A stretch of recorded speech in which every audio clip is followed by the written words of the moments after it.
Gyepi evening message bands, it's Gyepi. Gyepi morning, Gyepi afternoon, Gyepi night, Gyepi day, whatever Gyepi may be working the best for you. This Gyepi Fox is here to continue here. Bedtime stories this evening as well. We are going to proceed with It Gets Lonely Here, a visual novel by ᴄᴏᴍᴍᴜ, which features with heavy topics such as deaths, violence, graphic content, yandere heroines, and cannibalism. So I got my trigger warnings up just in case, so that you which trigger warnings may be featured in the game. And so far we did reach a single ending and did not explore two more possible outcomes, or at least two more choices in the first route. It was not really a route, but yeah. Coming to the first girl. Hi Sime, hi, how are you doing? And today we're going on the Gravediggers part. Are we gonna get bonked? That is my main question. I think we're gonna get bonked, yes. So we're going to explore the story of the Gravedigger today. And I'm very excited about it. So far I was willing to get to the Gravedigger's ending and possibly explore the other choices we had yesterday that we did not try figuring out just yet. So let's see.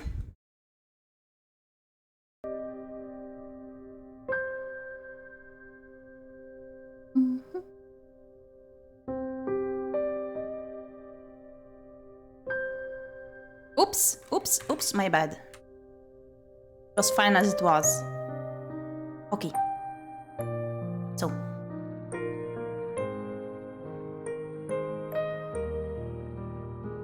I'm doing good, by the way. That's very nice to hear. Baba had some issues yesterday with sleep. Today he got like the stronger medication prescription, as yesterday in the end the stronger meds did help him sleep. So we figured out it's better for him to take the dosage, so I hope he'll get his sleep properly today, so that tomorrow he'll be more refreshed, and me as well. Need some more parents' phone text services? No, but at least you're done, I hope. Hope there won't be any more for today evening. And for tomorrow and the day after. I hope. We went on a walk together with the fat cat, Cat. We discussed Haim was still planning to get like the second part of his birthday plan to realize once I get my funds, because we postponed that thingy I did mention that I wanted to do during the day. He may be hearing me in the other room, so I won't mention what it is directly. Yeah, one was troubled with playing mode and the other absolutely want an app working, but it's hit or miss. Oh no. Playing mode. I never really used that one.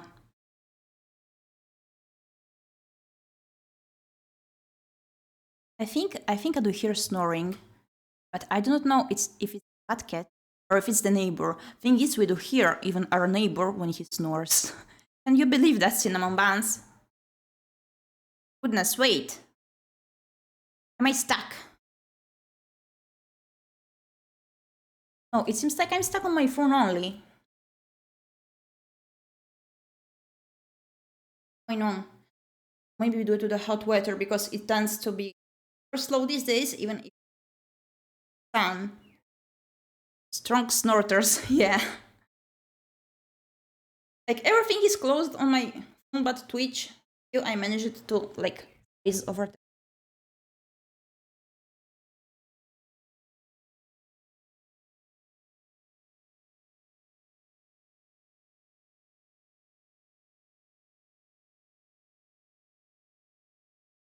Oh no, phone.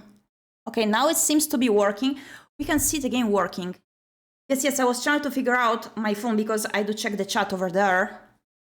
And like, I was freezing. The phone was freezing actually, not the actual stream, but the phone. So I wanted to be up with it regularly so that I could monitor the chat.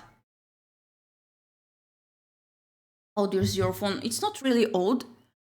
I think I had it for 2 years, but the issue is like when it gets hot weather here, because my latest phone actually died during summer, because the battery melted, you see, I was not even exposing it to the sun, never, because I knew it could happen.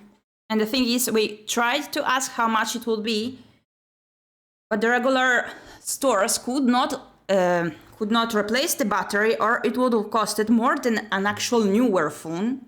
And we tried to ask those cheaper stores that not like official stores that are supposed to deal with this stuff.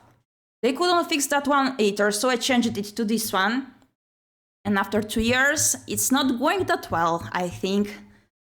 Like with hot weather, I notice it's getting pretty slow, and I'm quite scared for the battery of this current phone as well. It's a red branded phone. Anissa Galaxy, probably with you being a fox. Yes.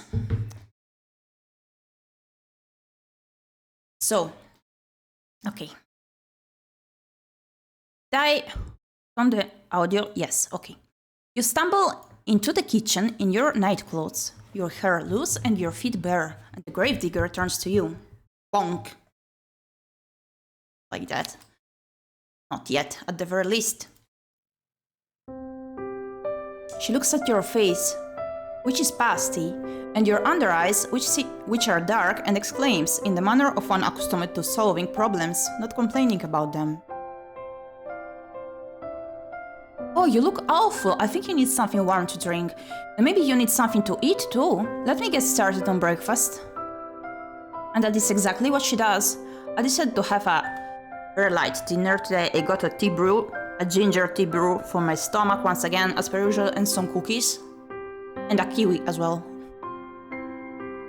I was not really that much hungry, and I wanted something light because this weather is like killing me and killing my hunger as well.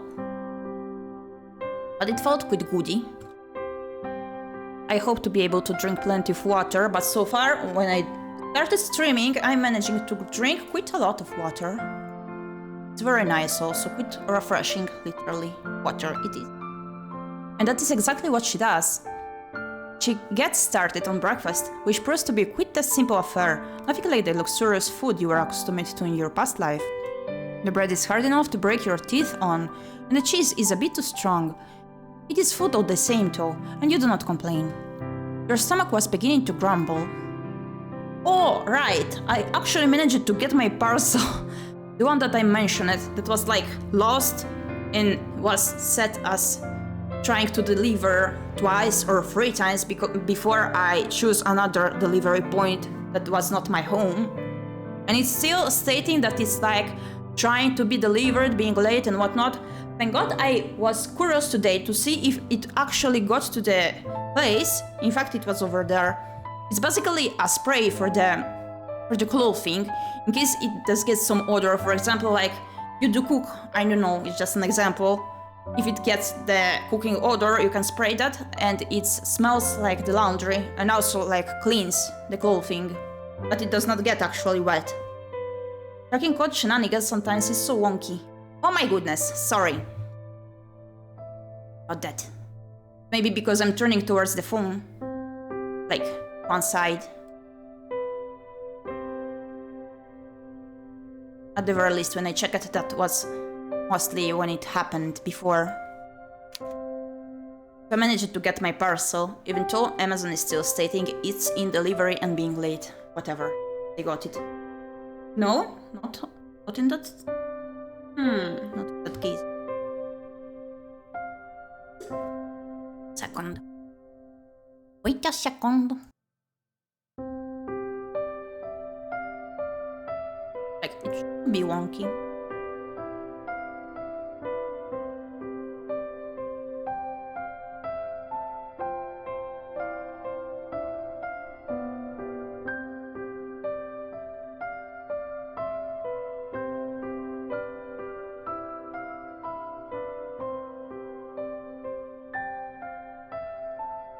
Tracking code.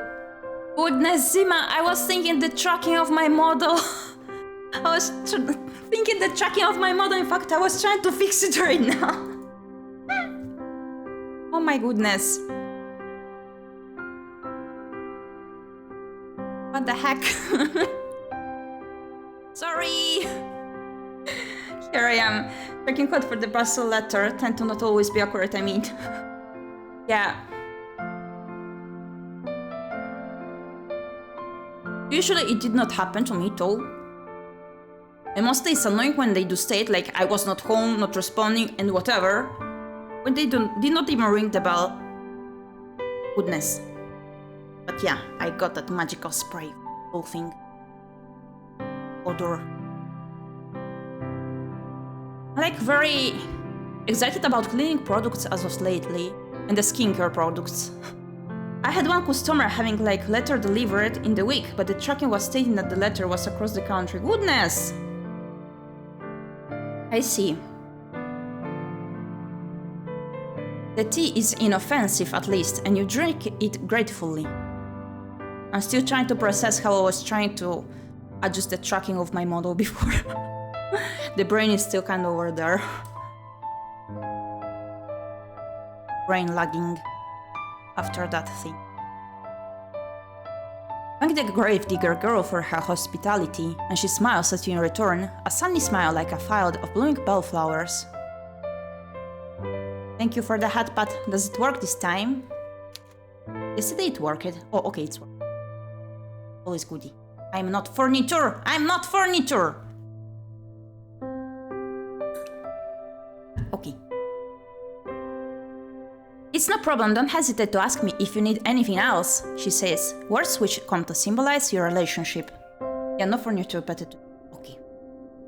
Good to know. Just because Baba is asleep, perhaps. You stay with the gravedigger for many, many more days, and limited to her means might be, she always tries to help you. Oh, by the way, as you may have noticed, I did not stream yet for Baba's birthday. I'm planning to do that once I manage to get some decent sleep. Now that I have no schedule, it's like easier. Once I get some decent sleep, I will just have that stream for Baba. Who's the game for it yet? No, not really actually. I do have some that he requested in the past, but there are quite few. I can send them over privately later. Let's run. I don't know, honestly. I'm not sure if I'll be able to play it properly or to be a lot of cringe at first, just to understand how it works, because I'm not used at all to that type of game. Oh, you tend to die in the start. Oh, so, like, the outcome will be the same either way. I see now.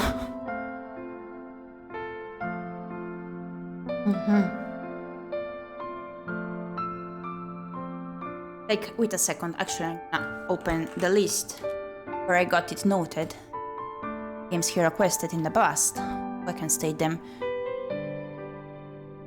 I hope he isn't hearing me, but I'm not talking loudly, and probably he's asleep, at least I hope so. So, let's see what he requested back then.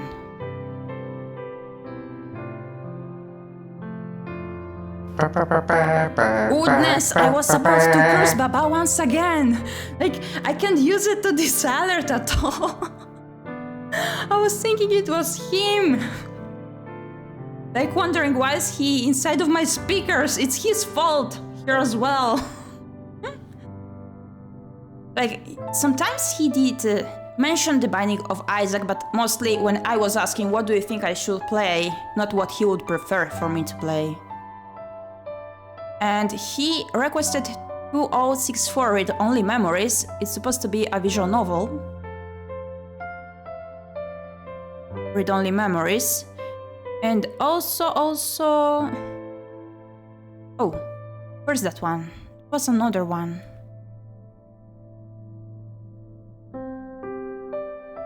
There's like a rhythm game. He was willing me to play. Trying to find.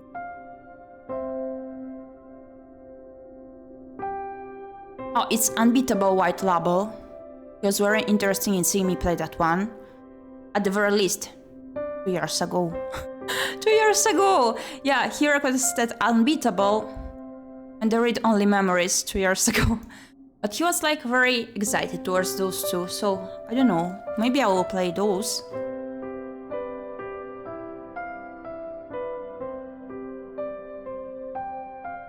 So, back to the game. Back to the game. You stay with the gravedigger for many more days, and limited to her means might be, she always tries to help you. These are not common games.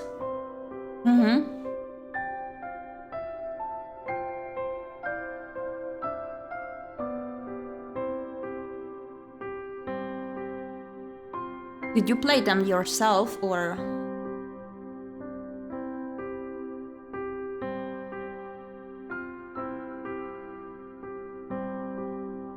Was mainly willing to play something that he might enjoy, just to have fun together. Never heard of either of those two, no. Oh, I see.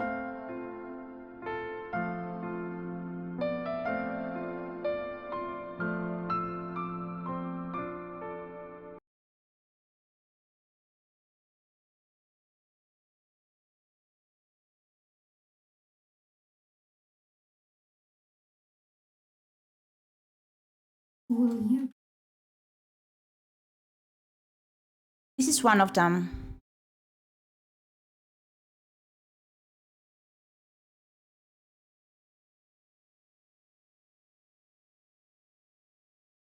And this is the other one, basically.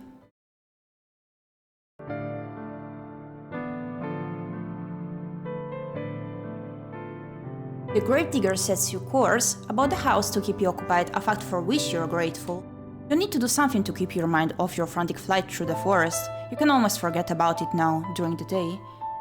Oh, you already searched it, I see. During the night, however, it returns to you, the sound of your feet against the foliage, and the swirling fog. When you sleep, you are assailed by nightmares.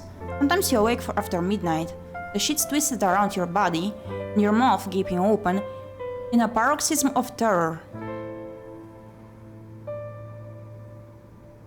Like, Aether picking one of those, and I don't know, I may also play something that I might be willing to show him, instead of something that he does already know. There are plenty of titles I wanted to show him. Like, not a horror game, not one with jump scares. He tends to be not good with them, but also mainly it's not something that would pique his interest unless, like, I would push him to see it, and he already did see a bit of my Mad Father playthroughs and whatnot. So I was thinking of something different, like, I don't know, a point and click or a visual novel perhaps. He usually doesn't play those, or at least didn't play many visual novels just yet, something like that. A relaxing game, I was thinking.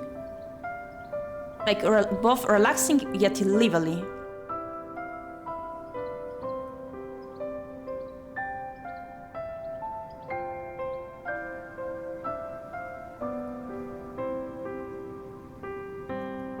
Though you try to tell yourself otherwise, you're still afraid.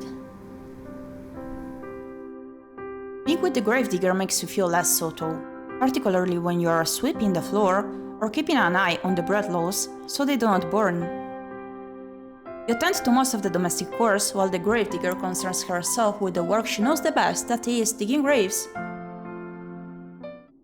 Her dogged persistence, when it comes to this pursuit, intrigues you, so much so that you cannot help but posit a question to her on one particular morning when the sky is festooned with clouds. Be funny for a surprise. Faithful boyfriend, oh my goodness. Actually, he did play a bit of that one, but he does not remember at all, because it was years ago, and unlike me, he does not store, and he does not have that storage that I do have in my tiny brain, so...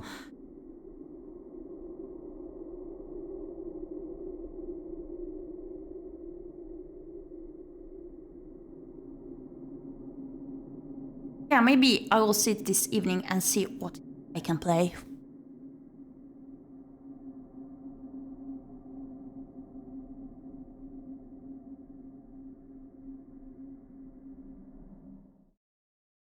Why, you ask her, perhaps a touch insensitively, do you continue to dig graves? There is nobody left, after all, to dig them for. You have always been practical, and you cannot see the point in it. Dun dun dun! What's the point in it? The gravedigger ponders, while holding her precious shovel to her chest, Fortunately, she does not seem upset by your question despite its bluntness. You should count yourself lucky her temperament is so very placid. I don't suppose there is any point to it really, the gravedigger eventually says, with a small smile. I know it doesn't have any practical purpose, but... Well... Picking race is what my father did. He showed me how to do it so I could continue his legacy.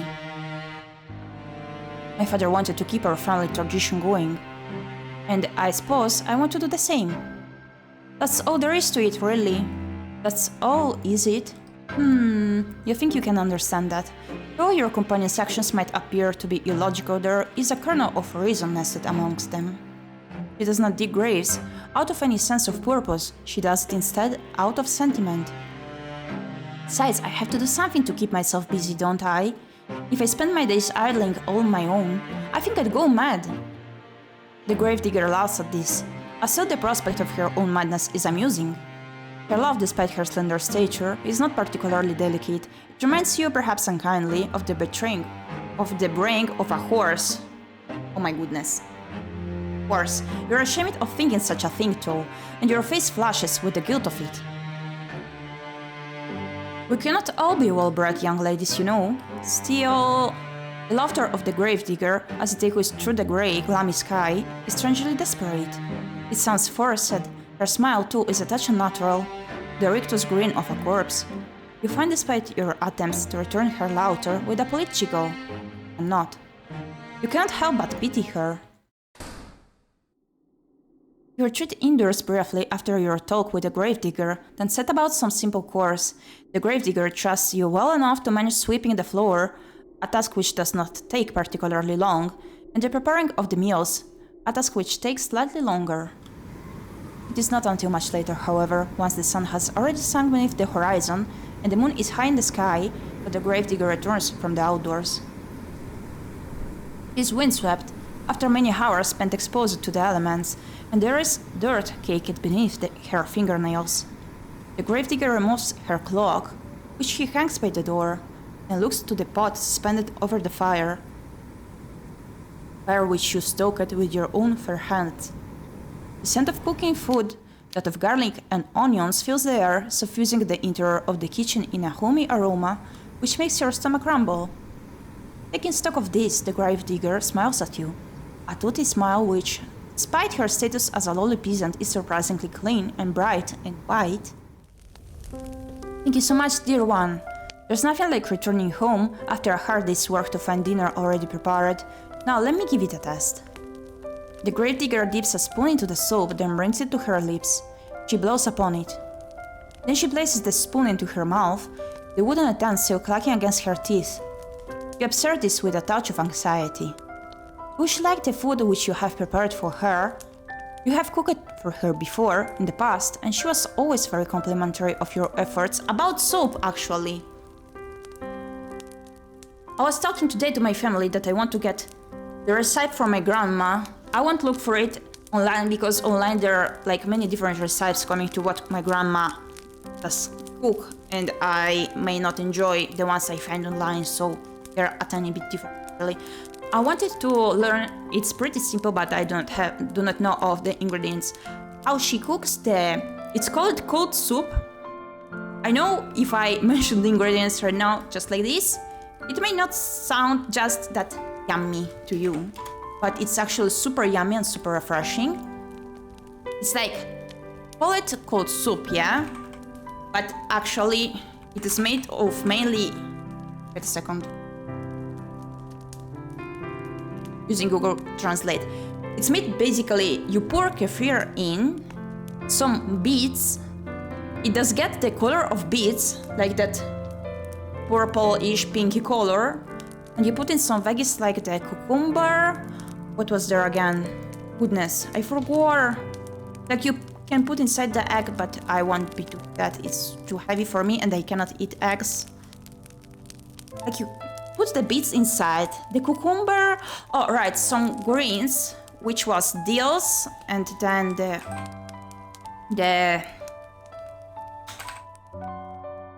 translating. The chives, like super yummy and super refreshing to eat during summer or hot weather. It's not something that they do you cook at the spaghetti eater land. But yeah, my grandma does cook that. It's pretty different from the cuisine here. I enjoy what my grandma does cook. I want to make that for Baba as well. He actually does love the cooking that I ate at my grandmother's. It's from Eastern Europe.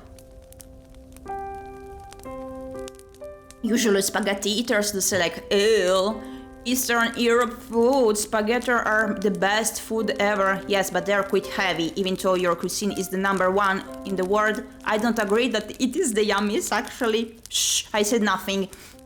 Like, because of the pasta to me is too heavy on my stomach, and I feel like drowsy afterwards. I prefer eating something like super savory, but still light. Let's see. So I wanna try that cold soup. Like, I remember when I was visiting my grandma in summer, it was quite some years ago actually. I wanna visit my grandma as soon as possible. I didn't see her in quite a while. I was eating that cold soup every single day during summer. It was like the only thing that I could eat because it was too hot, but also it was like yummy and satiating, so it was very good. Telling it's basically light fast food. American standard fast food. Yeah, true. I agree.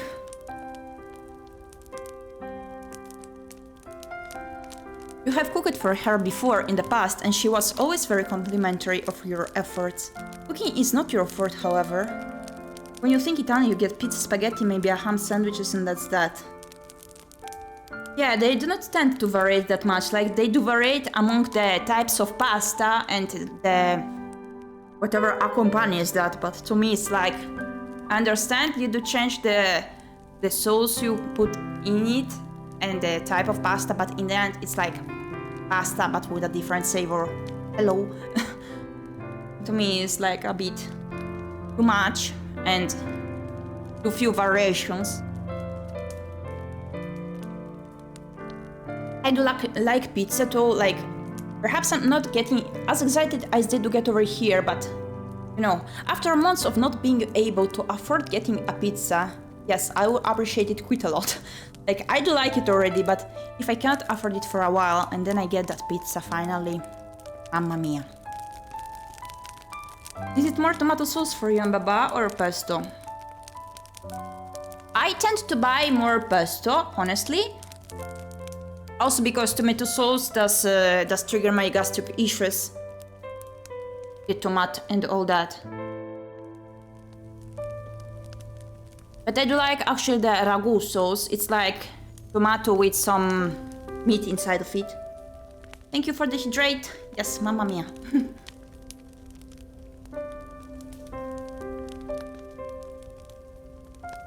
Hydrated fox is here.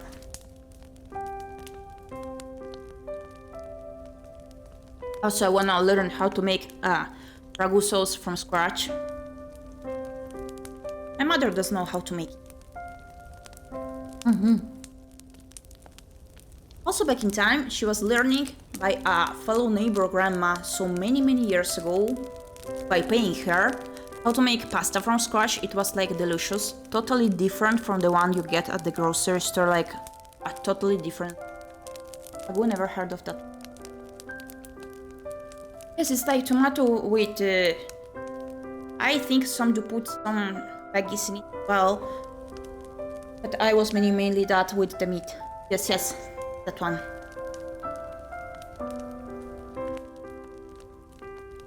And also that one when it's not... Oh yeah, right, you can call it like that as well. Sorry, my bad. Like that as well, when you do make it from scratch, it's totally different. So different.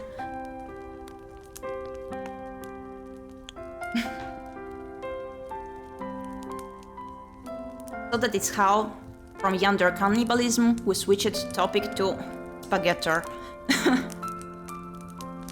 You never had to concern yourself with it, really, growing up in a relative comfort as you did. You think that you enjoyed this rural, rustic mode of existence more than you did any of the privileges of your past life. At least now with the gravedigger you have a steadfast friend, staunch ally. When you're with her, you're not alone, and that is worth its weight in gold. the gravedigger exclaims. After drawing the spoon from her lips, her smile a bright, will-less one. It's delicious! Your face flushes at this compliment. You're unaccustomed to receiving them, and it makes you feel good. Charlie, you ask the... Oh.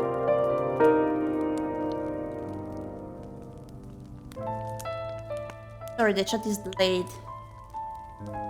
Wesley Tessa, welcome, thank you for the follow. Welcome, welcome. How are you doing on this fine evening? Sorry for being late, but the chat is delayed, so my welcoming is also delayed. Hope you will enjoy your stay here. Charlie, you ask the gravedigger if she truly means that ⴄᴏᴍᴍᴜ makes the gravedigger smile. Of course I mean it, you've become quite good at cooking, really. That is a relief. You were not very good at all of this cooking malarkey in the beginning. You did not know how to handle a knife, nor how to peel a vegetable, and you cut yourself more than once. You bled into the soup on several occasions. No, what the hell? But never once did you throw this solid soap out. The gravedigger lives a humble existence, and she cannot afford to waste her precious ingredients. Your soaps during your stay have all been seasoned with the slightest... Oh, goodness! Got scared. Your soups during your stay have all been seasoned with the slightest hint of iron. Today's soup, however, is a marked step above all the rest. You did not cut yourself with a knife even once. Oh yay, achievement unlocked. Maybe your companion's compliments are not empty fluff. Maybe you really are improving. The soup should be ready to serve. I have some bread too, that we can eat with, but... Oh, I should brew some tea too. Let me. Ah yes, the tea. You knew that you were forgetting something. You are so focused on the soup, it must have slipped your mind. Your face flashes yet again at this oversight, and shyly you offer to correct it. The gravedigger, however, waves your request aside. No, it's alright, you made the dinner, so brew the tea. It's only fair and it won't take all that long. Would you mind serving up the soup while I'm busy? Of course you would not mind. You do enjoy making yourself useful. For a lady, you're awfully domestic. You work alongside the gravedigger to finish your nightly meal, and together you serve it. Soup and bread, alongside 2 cups of piping hot tea, prepared by your hostess. Own 2 hands. You sit together at the table, then partake in this simple fare after saying grace. The soup really is quite good. Despite it being made from only the most commonplace of ingredients, there is a bit of a kick to it, and it warms you from the inside out. So where does the food come from? That is the real question here. The tea, meanwhile, is very soothing, so much so it makes you feel rather sleepy. You would like to sit with the gravedigger for a little while longer and tell stories, as you have sometimes in the past, that or play cards. The nights are long, and there's no better way to pass them than spending time with her. Years of old maid, alas, we'll have to wait. You are too tired for it. You don't know what has happened, but after consuming your victuals, you feel utterly fatigued. You explain your predicament to the gravedigger between your yawns, and she nods in response. Bread had to be made by them, so I'm still learning to make bread. That may be it.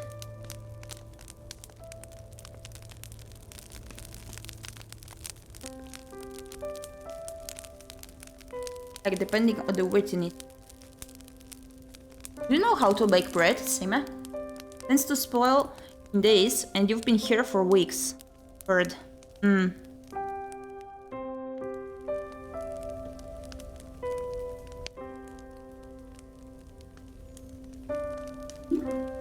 I was very interested in learning how to bake bread. Never tried just yet.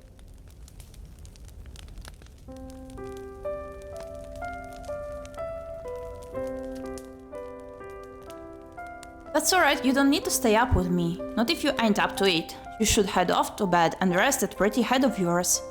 You do not think you're particularly pretty, but you presume that the gravedigger is just regurgitating a phrase to you. It's very few ingredients. Oh, is it? She does not truly mean it. How could she? She is far prettier than you are. You know how to make some pizza dough, you're close to a standard bread. No, not actually. I tried 2 recipes and failed.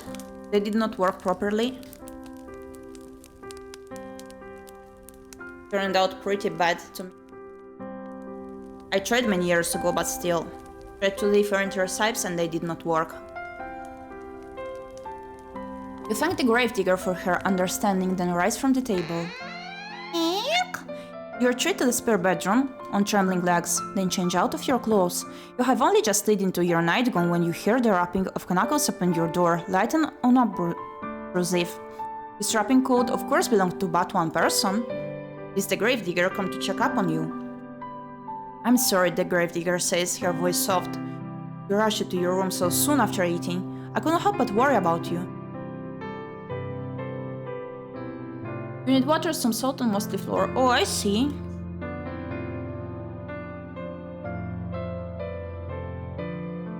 Would you mind if I took a look at you? I just want to see if you're alright. The gravedigger is trying to keep her voice steady, but you can hear it wavering regardless. Is it bonk time? It's tend to be easier on you if you got like a robot to do the cooking. Oh no, I don't have it.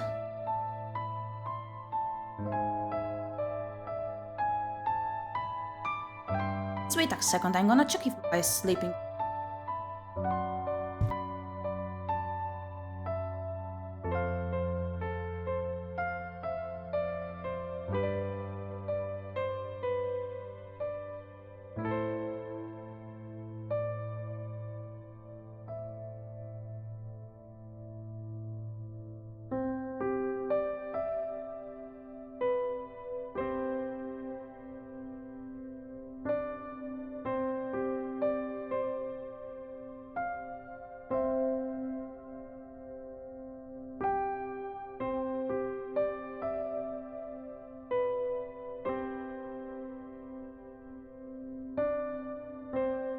Okay, our fat catto has been almost knocked out by the medication.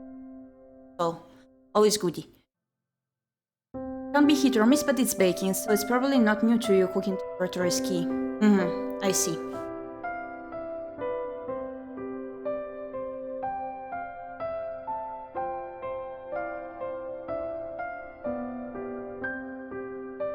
The gravedigger is trying to keep her voice steady, but you can hear it whirring regardless.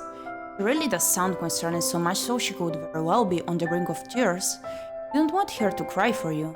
You would feel horribly guilty if you upset her, even inadvertently, given all that she has done for you. You beat the gravedigger entry into your room, therefore without further delay. An invitation she hastens to take. The door swings inwards with a creak, and there your hostess stands, still attired in black, her clothes a stark contrast to your poor white, well, off-white nightgown. The gravedigger looks at you, seated in bed with your hair freed from your usual braids, and exhales. Is it relief, you wonder, playing about her face? Why? What was she expecting to see exactly before entering your bedchamber? Thank you for letting me, gravedigger says, toying with her fingers. How do you feel? Not too terrible, you reassure her. There are no particular problems with your health, you just feel tired. Are you sure you're not sick? Your face does look a bit pale. That would be nothing out of the norm, you're always pale. True. Now, is there anything I can do for you? Would you like something warm to drink, or maybe a hot brick to place in your bed? It should keep you warm. I appreciate your hostess' thoughtfulness, but you reassure her that this won't be necessary. You'll be fine. I hope so. I thought that about my father too before the gravedigger begins, but her voice soon trails off. She does not finish that thought. She does not need to. You know now what she was thinking of before she entered your bedroom. Oh my goodness. Cold, clammy skin, a sweating brow, frank, oozing pustules. You think upon these symptoms, which are eerily similar to those found during the Great Plague, which once beset your own country, and you shudder. If you don't want anything, then I'll be on my way, the gravedigger says, but before that? This was just a fancy on my part, but I was wondering, would you mind if I brushed your hair for a little while? Your hair? That's right, it's such a pretty shade of red, is all, I just thought. Well, it's just a fancy, really. You don't have to let me, not if you don't want to, but I thought it might help you relax if you're feeling under the weather. I heard it's supposed to be soothing. That is what the gravedigger says, but you have the distinct feeling that she is the one looking for solace here. She's not quite so selfless, perhaps, as she would like you to think. But she has been so very good to you, and has done so very much for you that you do not want to begrudge her this small self-indulgence. You rather think she deserves it. You agree therefore to her request, and upon doing so, you are certain you have made the right choice. Your hostess' face lights up immediately, in a manner which makes you blush. Oh, thank you. It'd be my honor. Now let me fetch my brush. The gravedigger retreats from your room in a hurry, but returns soon thereafter, holding in her right hand the promised brush. This artifact acquired, the gravedigger then settles herself upon your bed by your side, looks at your hair for a few moments, her expression pensive. Then she announces that she will begin. The gravedigger leans in. The wooden frame of the bed creaks under her weight, a creak which melts with the sighing of the breeze outdoors. You can feel the bristles of the brush running through your hair. It is soothing enough, so much so it makes you shiver. Before her brush is a shotgun, what?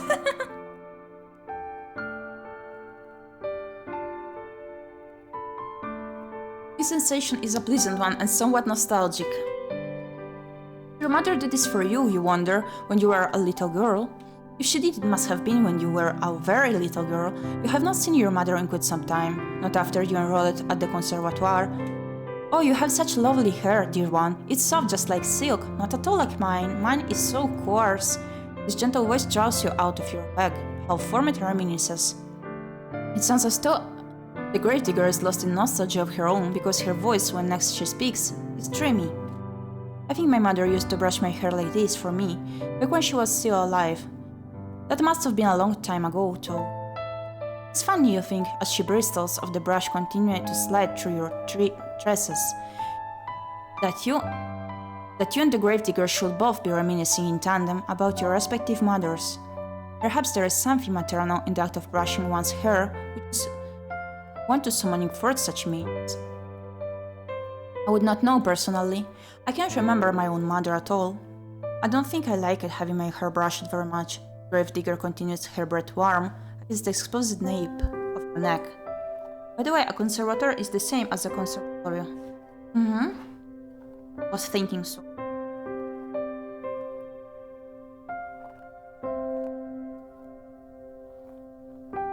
My mother used to complain that I squirmed too much. I can remember that.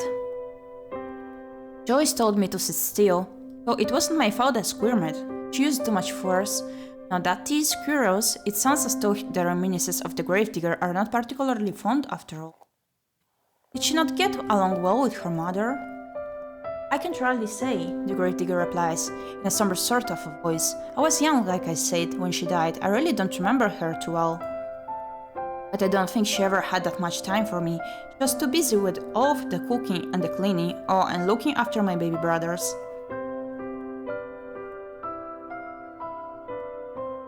She had time enough, despite that, to brush your hair. She did what she thought she had to make me look presentable. Not that it really worked. I wasn't like the other girls in the village to see who liked to sit indoors with their mothers and sew. I'd always loved the outdoors. My father said I inherited that from him, thought so. Gratefully, the gravedigger smiled, and that you can see it with your back facing her. My mother said I wasn't very, maidenly. She didn't like that I always sat around outside after my father, watching as he dug graves. She said it wasn't appropriate, like I was some sort of a princess, wearing a fine dress. The gravedigger snorts. I used to get a bit muddy, yes, and maybe I did get burrs in my clothes and knots in my hair, but it shouldn't have mattered. It's not like I ever had any hopes of marrying a prince, no matter what my mother said. Still she hoped, but she had a lot of hopes, my mother, high hopes. I think she might have resented my father maybe for working such a menial job. Our profession is an honest one, but it's never made much money.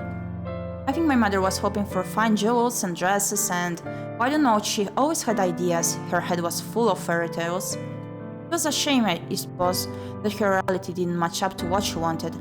I didn't match up to what she wanted. The bitterness in your friend's voice is unmistakable, so much so you want to console her. What would you say to her, though? You never met your companion's mother, you never will either. Her cold inert body has been lying in the graveyard, buried beneath the tombstone. For over a decade you have no way of ascertaining whether your companion's mother really cared for her. You do have intelligence enough, however, to understand that poorly thought out condolences can cause more harm than good. You would not like it if people tried to reassure you that, of course, your father loved you really.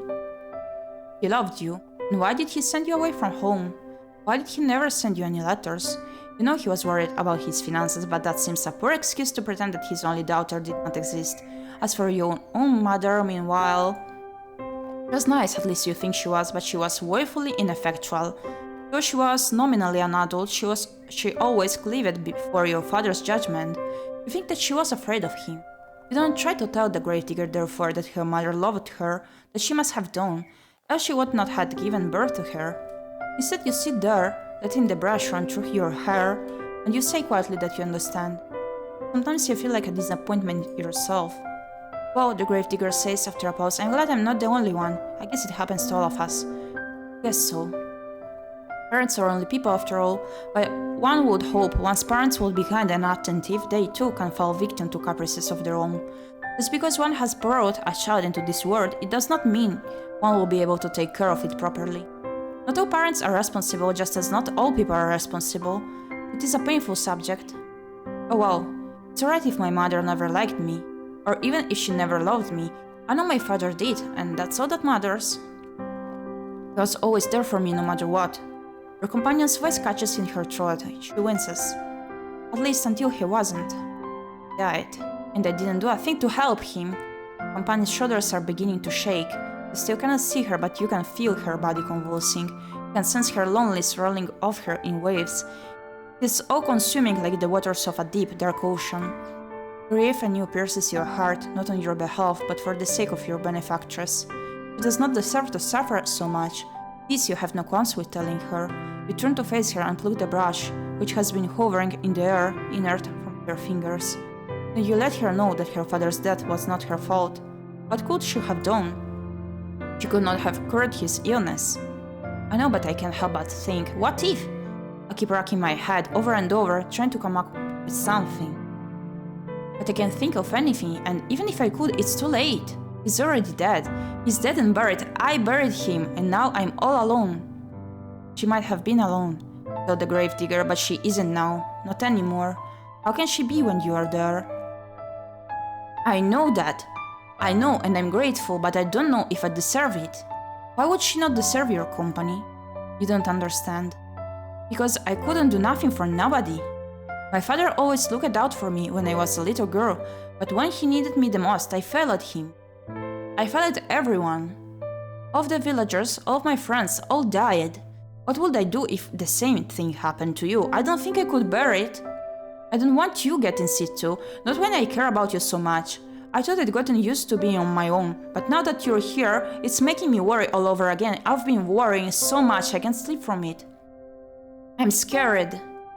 Your companion's voice catches in her throat. Then she collapses in on herself. She leans forwards, her arms wound about her middle, as if to steady herself, and she cries. She cries and she cries and she cries. For a few moments you look at the gravedigger, unsure of what to do. Her face, streaked with silvery tears, seems to flicker in the candlelight. Her shoulders, which seem too slender to bear the cumulative weight of all of the sorrows she has endured, are shaking. Your fatigue continues to cling to you, as insistent as the fog, which rolls amongst the tombstones in the graveyard at night. You are not so very tired, however, you cannot offer your hostess some comfort. You don't know when you can say to console her. You feel too weary to think of pretty sophisms. But there is something you can think of. You would not typically be so bold, of course, but you are tired enough for once to throw caution to the wind. That and the tears of the gravedigger are awfully arresting. There we go. You open your arms and, before the gravedigger can pass comment, you pull her to your chest. Oh! A soft exclamation escapes the lips of the gravedigger, quieter than the sound of wintry snow, as it brushes the ground. Then there is nothing. The gravedigger is stiff in your arms for a few moments, like the corpses she and her father used to seal away inside their wooden coffins. She is all wide eyes and awkward, pointed elbows, tears still coursing down her pale cheeks. You worry briefly, as you hold her, that you have perhaps made a mistake. Were your attempts at consoling her too clumsy? They were not. Well.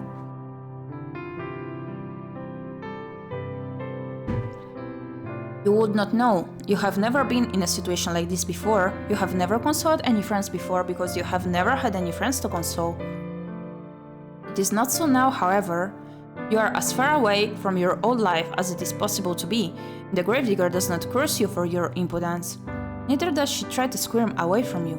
Instead, she sits there, still as a statue, cradled in your arms. Oh, I'm very sorry to show you something so embarrassing. It's just, I get so lonely sometimes. Until at long last, with a breathy sob, she lets the full weight of her body fall against yours.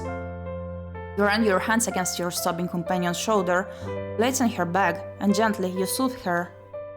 You tell her that she does not need to apologize. There is no shame in crying. You hug her for many, many minutes while she sobs against your chest, but in the front of your nightgown.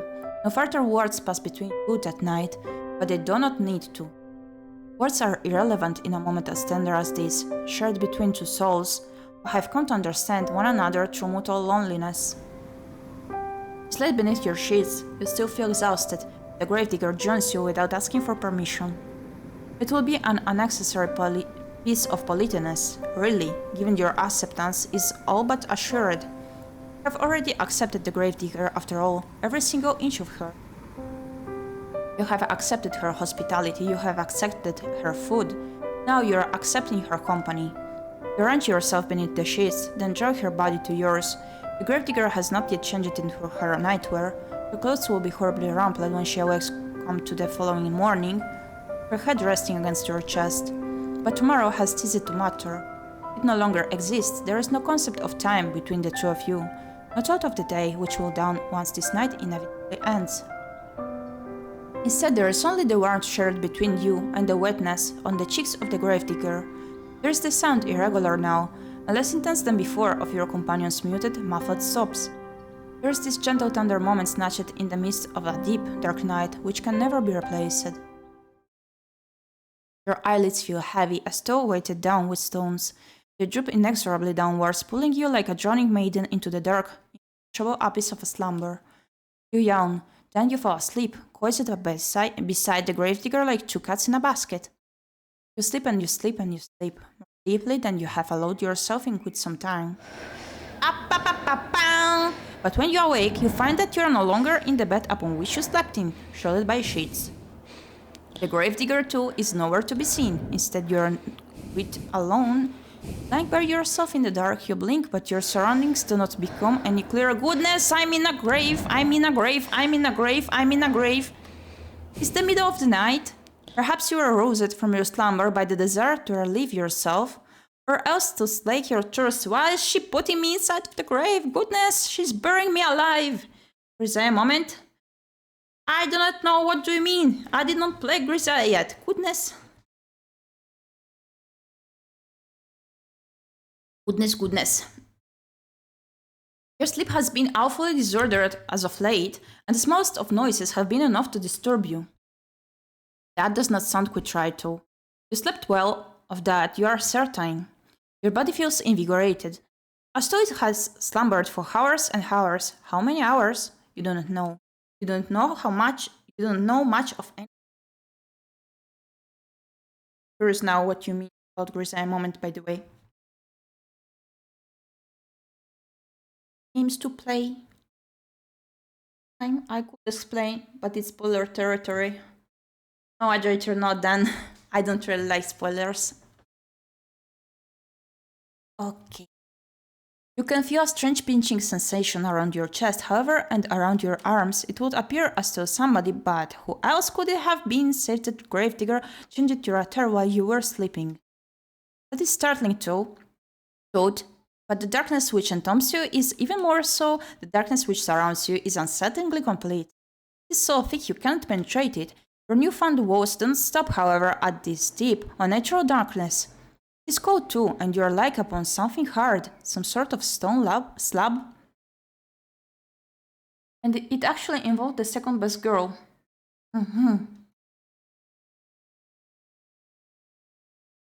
Very curious. How long is Grisaille again? First one being the main route.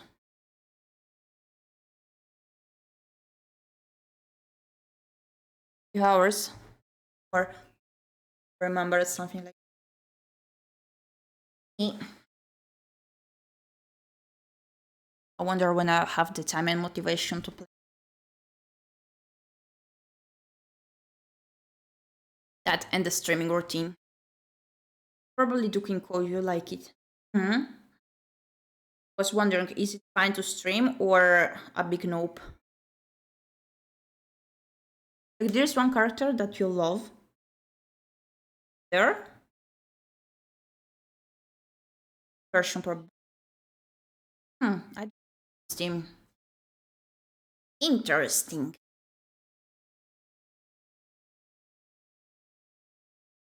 Your newfound woes do not stop, however, at this deep unnatural darkness.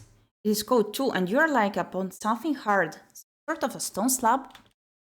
What is going on? I say, hey, what's going on? You reach out, but your movements are soon stymied. There is something heavy lying atop you, something that is limiting you.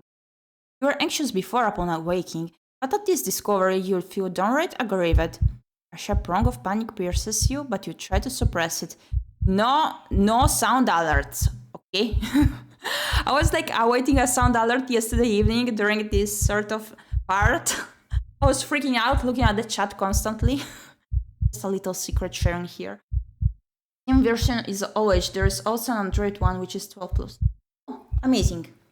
Very nice. I'm gonna stream that once. A sharp prong of panic pierces you, but you try to suppress it. Hysterics will get you nowhere. Most cases, they only tend to make bad situations even worse. You ought to know that already.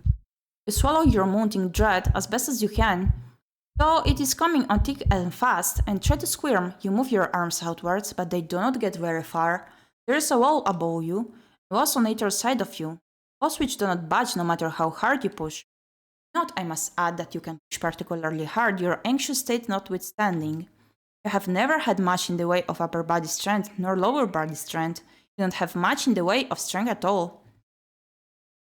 You feel quite helpless as you lie there, out of breath from your meager exertions, unsure of what you should do. You can hardly see a foot in front of your face. You don't know where you are nor why, but a terrible premonition is beginning to bear down upon you. One which initially you tried to discard. You want to accept it as a possibility, but where else could the truth lie? You are lying in a box, hemmed in by walls, which offer only a scant few inches for you to stretch in any direction. Where else could you be but a coffin? Dun, dun. The moment you allow yourself to ponder this awful reality is the moment you hear it, the irregular sound of drumming. This is still somebody, though they must be a very large somebody, is tapping their fingertips upon the lid of your coffin. That, or it is raining. It is not the fingers of a giantess, though, which is disturbing you, nor is it falling rain. It is dirt. This sound continues on and on, as though it is drilling its way inside your skull. It is relentless. It is merciless, like the ticking of a great celestial clock. It cannot be stopped. Your time is almost running out. But you knew that already, didn't you? When you were running through the forest, you ought to have known, silly thing, that you could not outspace your destiny forever. Sooner or later, it would catch up with you. So we're like stuck in a loop. Goodness, the stuttering! Once again. Like in a loop where we run away from something and then end up in another bad situation from which we would try to run. It's some interesting pattern. I believe ᴄᴏᴍᴍᴜ did not feature it before. The shrimp princess. You're stubborn too, and you do not want to accept this. Not content to simply lie there, you cry out. You cry not for your parents, whom you hardly knew, nor for your school friends, for you never had any. Instead, you cry out for your new companion, the girl with whom you have been living, and with whom you shared one precious cherished moment. You cry out for the gravedigger. Surely this is some manner of mistake. When she realizes that you are in fact entombed in one of the coffins she is currently filling, for who else would be moving the dirt above you, she will cease her operations at once. She will pull you out of the darkness back into the world of the living, and then she will hold you close. She will embrace you.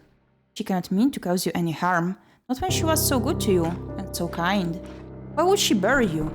You cry to her so lowly you fear your vocal cords might tear, all while banging against the roof of your compact prison. You cry desperately, helplessly, and to your relief your cries do not fall upon deaf ears. The sound of the falling soul stops, albeit briefly. Then you hear a voice. The voice is very faint. Even it's being filtered through your coffin's sturdy lid, but you recognize it. So you're awakened then, are you, dear one? The gravedigger says. She sighs. Then she says in a perplexed sort of voice, "Now that is a pickle. I was hoping you'd be asleep a couple hours more, so the last time we spoke would have been on better terms. You keep screaming like that, I'm going to feel bad." Your companion's words, so distant, are unmistakable. You are so tense. You are attuned to every single syllable, and each of them makes you gasp. Was this not a mistake then? Does she truly mean to bury you alive? You pose this question to the gravedigger as best as you can, trying to keep the tremors from your voice as you do. Perhaps you think, in your optimism, that if you do not let her know how afraid you are, she will reward you for your bravery and let you go. If this is what you are hoping to, it is in vain. That's right, you really do catch on quick. So it would appear she really has committed to the task of burying you, but an unfortunate turn of events. Why too would she do such a thing? You thought that she was your friend? We are friends, the gravedigger says, her voice still worryingly offhand, worryingly empty. I'm very fond of you. There's nobody dearer to me than you. I've had a really good time with you this last... How long's it been again? I don't remember.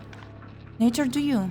Well, if this little detail has slipped both of your minds, it can't be all that important. You have other things to worry about. If you really are friends, you say to the gravedigger, then what does she hope to gain by burying you? You don't understand, but you understand her reply even less. Well, here's the thing, the gravedigger says in a reasonable sort of a voice, as though burying somebody alive could ever be thought of as a reasonable action. I've been digging graves for a long time, see? You cannot see, it is too dark. Why? But you affirm that you do, all the same. Well, I was digging all these graves, but I've not had anybody to put them in, not for ages. It was rather sad. I think you know where this train of logic twisted to it is may be going, so you do not interrupt her. You know no good will come of it. All you can do for the present is lie there and listen. I was thinking I'd never find another person to bury in this godforsaken village, not after the plague messed up everything up. I was getting desperate. Until you came along, that is. Now that I have somebody I can bury, I'm not gonna let the opportunity pass me by. I'm sorry, but this is just part of my job. It's what my father taught me to do. It's all I know how to do. How about if she wants to bury things? You dig her out after. Be quite honest, I was thinking the same. I buried my mother and buried my father. I buried all of my friends. Now I'm going to bury you too. It is sound logic, in a sense, as the daughter of a gravedigger, digging graves is her job, but something about it rankles you. If only you could put your finger on it. Ah, yes. There is a bit of a flaw with her reasoning, is there not? You're not dead, after all. You might not be dead now, the gravedigger says in response to your ingenuity, but you will be, if given enough time. I mean, everybody else I've known has died. Who's to say you wouldn't be next? It seems rather more likely that you will die, and quickly, if she persists with her poorly thought-out plan to bury you. Your coffin is not very large. It affords you precious little space. Eventually, if trapped within it for long enough, you run out of oxygen. Then you will suffocate. That or you will starve to death. Either way, your demise will be a slow, painful one. You're unsure which death will be worse, though given how precarious your situation is, you don't wish to expend the necessary energy needed to ponder it. You need to plead with the gravedigger, and quickly while she is still here, you tell her cheerfully that you would not leave her. Why would you? You try to sound as convincing as your disordered nerves will allow, but the gravedigger remains unmoved. Probably oxygen before dying of starvation. You say that, she says, but how can I know you're telling the truth? I thought you said you were a traveler. They never stay put in one place for long. You get sick of me before long. Then you leave me. This way at least, I can be assured that we'll always stay together. If I bury you like I did others, we'll never be far apart. I even took care to put you in a nice spot close to my home, so you're only a stone's throw away, really. Isn't that nice? Privately, you think that the gravedigger has a different conception of the word nice to you. You do not say this, however. You can say much of anything because the panic has begun to set in. It is choking you, stepping up your throat so you can only cry. You scream, you beg and you plead, but it does little good. The gravedigger has already buried her mother. She has already buried her little brothers. She has even buried her father, whom she loved above all else.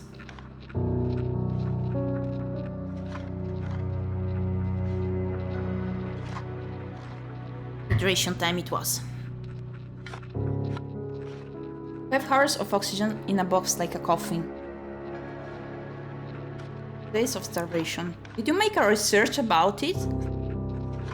Goodness.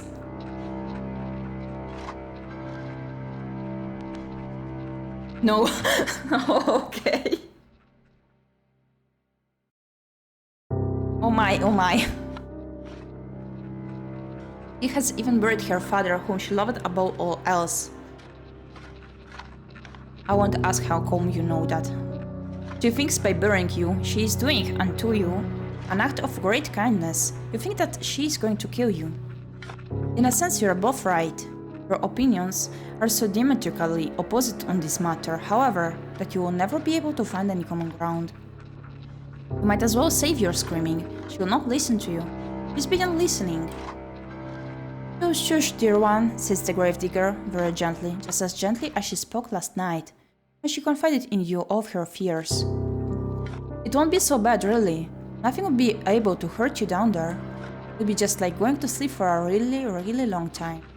You can rest, and while you rest, I'll tend to you. I'll plant flowers on your grave. You'd like that, wouldn't you? This way we can always be together, and I'll never be lonely again." But the gravedigger speaks, she begins to pile even more so onto the roof of your coffin. The sound of dirt on top. Your arms, your legs, and your head conceals your companion's final words. And being a tear-sticking kid later. You cannot hear her.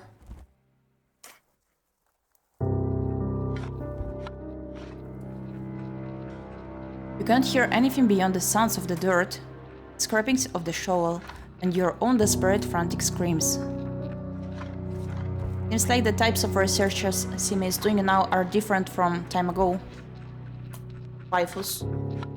Maybe my fault.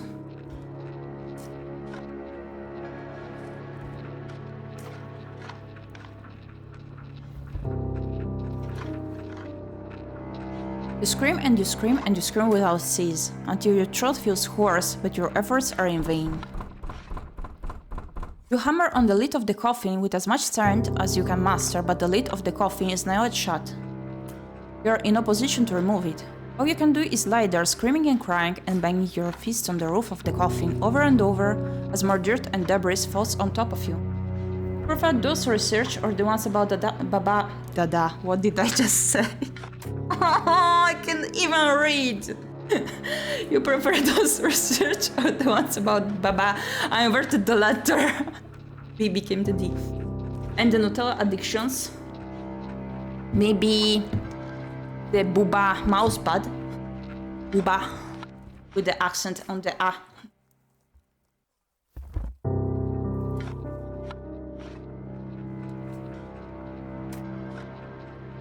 All I can do is lie here, there, screaming and crying and banging your fists on the roof of the coffin over and over as more dirt and debris falls on top of you. It's not a research anymore, it's like a career model now.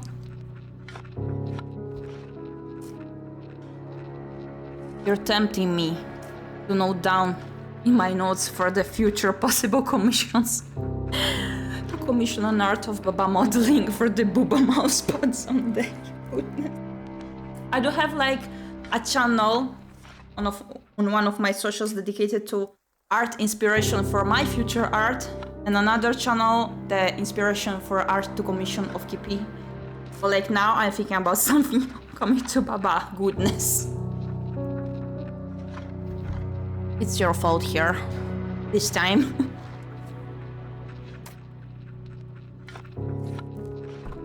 Eventually, enough dirt falls on you to stifle your screams for good. The gravedigger can no longer hear you, and you can no longer hear her. You are all alone, trapped in a narrow wooden box which, regardless of what you want, is now your new home. Always, to be frank. Oh, you're not Sime anymore, you're Frank now. Congrats on changing the username then. At least it helped you thinking both funny and kinky.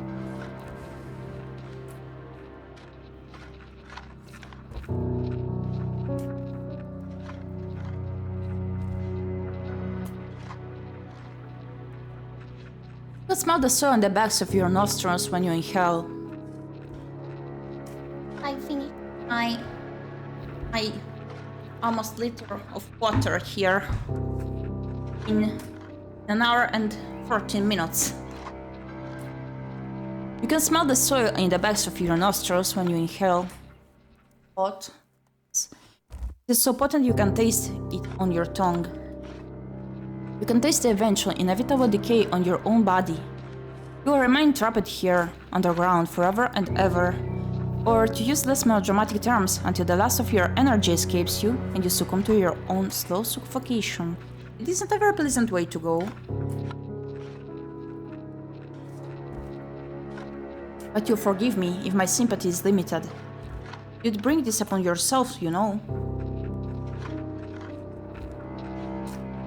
You reap what you sow, and in your case you made a series of bad decisions which led to your ultimate demise.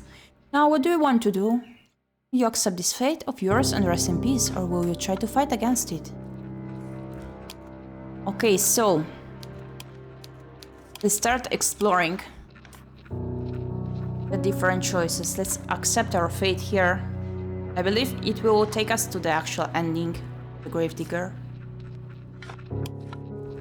Very well then, enjoy your eternal slumber. I suppose this is a good night for now, but it is not goodbye. You cannot escape from me, even if you're buried deep beneath the earth. Where there is a will, there is a way. And even if the whole world has forsaken you, I never will. I will never leave you. You will never be lonely again. Oh my goodness. Okay.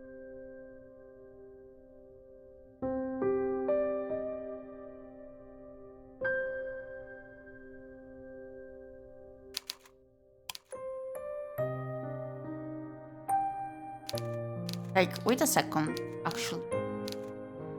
I wanna see if I can meet the gravedigger again. I think I want.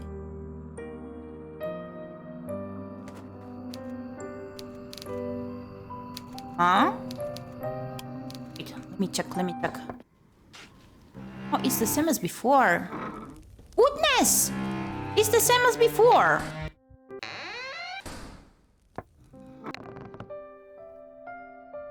What the heck? Literally the same. So. No, not this one, wait.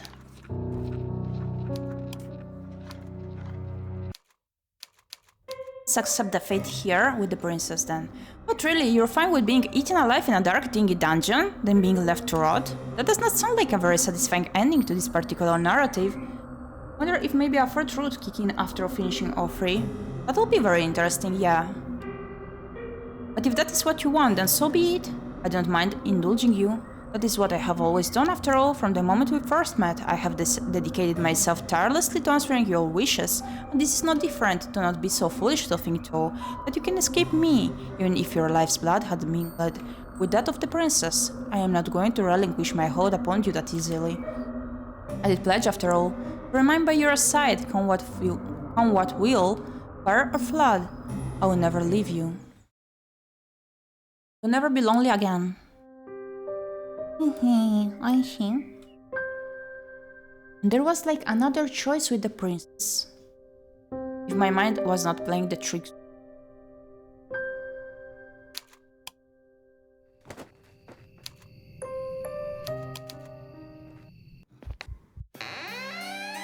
Dun dun dun dun dun dun dun dun dun dun.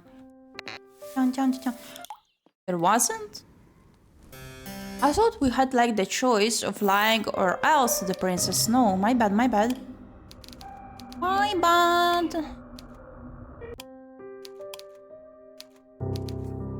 Fight against your fate. Are you not happy with the hand that fate has dealt you? Very well, I cannot blame you. It is quite a grim ending. I would not wish it upon my worst enemy, and you are a writer dearer to me than that. By the way, those backgrounds make me think of the thousands for visual novel. Yeah, true. You watched the realistic background.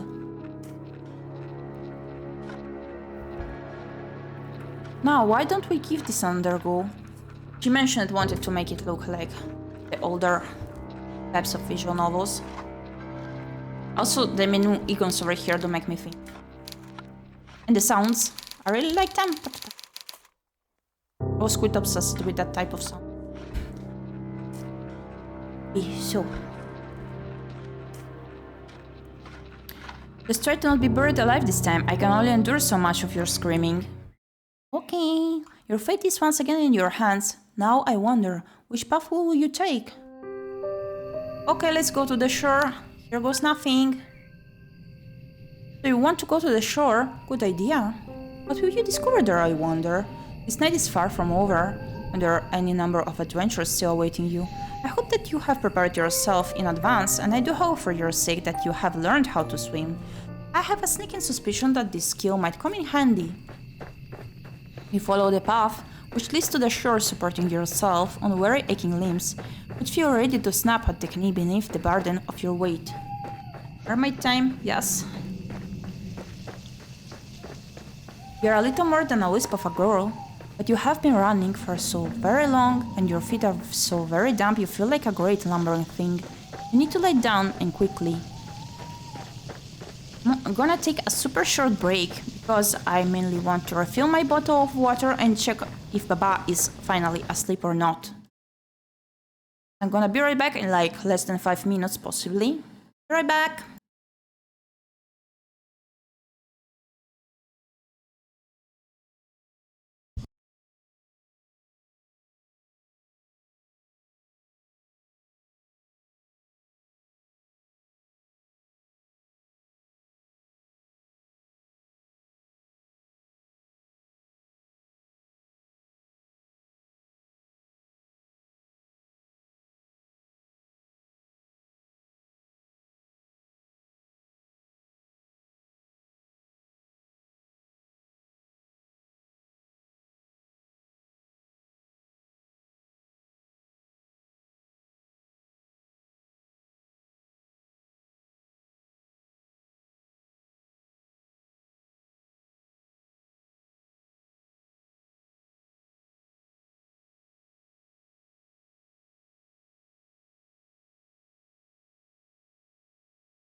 My bad. The fox is here.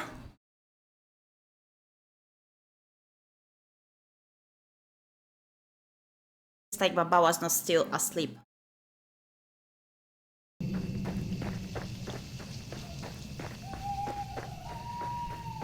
Where I am. Let's return to the game. Welcome back. Thank you. You need to lie down, and quickly.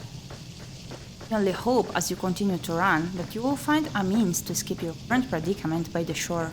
You don't know what awaits you, but you have visions of a harbor extending over the horizon, cradling a fleet of white-sailed fishing vessels.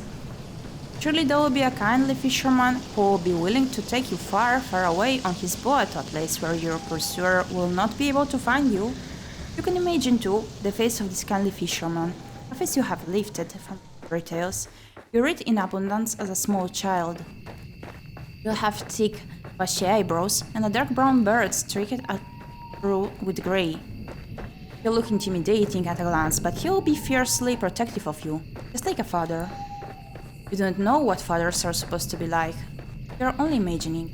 Your imagination, however, which grants you the strength needed to keep going.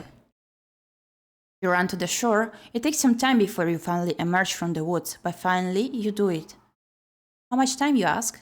I cannot answer that. Didn't I say that the time had begun to lose all its meaning? You, David Hasselhoff, Virgin, were on a shore after all, better safe than sorry, going for a swim at night too. He could be father. I have no idea who is that.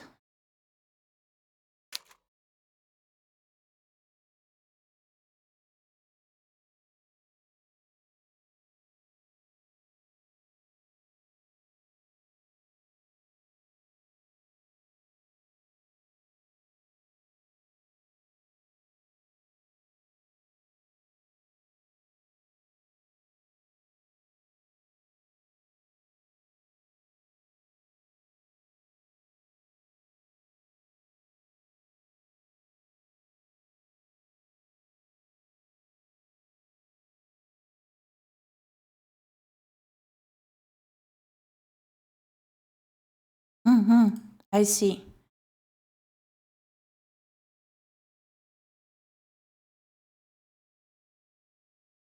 Oh, I did not see it yet. Baba did, I think.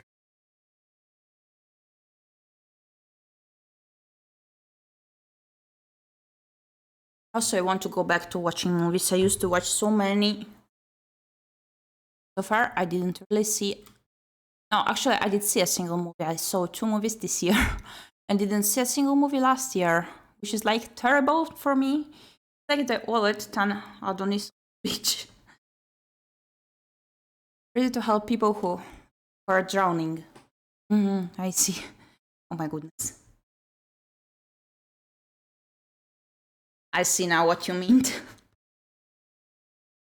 I cannot answer that. Did I not say that time had begun to lose all its meaning? The forest is behind you now, at least, and all the awful nightmares that lurk within it. It is still cold too, and still foggy. It is still dark too. The sun has yet to rise. You can see the moon more clearly now, as it hangs above your head. Round as any pearl or orb or crystal ball. Moonlight shines down upon the vertiginous cliffs, which plummet sharply downwards to an array of sharp spiky rocks below. Thought upon escaping the woods, a degree of hope, but the sight of these weather-blasted cliffs gives you pause. You inhale, then you frown. Now what are you to do? You did not think this plan of yours through very well. Not that you had much in the way of a plan in the first place. There is little in the way of civilization here, once again. The cliffs are far from the village, how far you do not know, and you cannot see any houses. Where exactly will you rest your weary head, and what of your weary legs? Oh my! Fitfully you look around. There's nobody to your east, nor is there anybody to your west. There is no point in looking south. That is the way you came. And when you look to the north, the world falls away from you.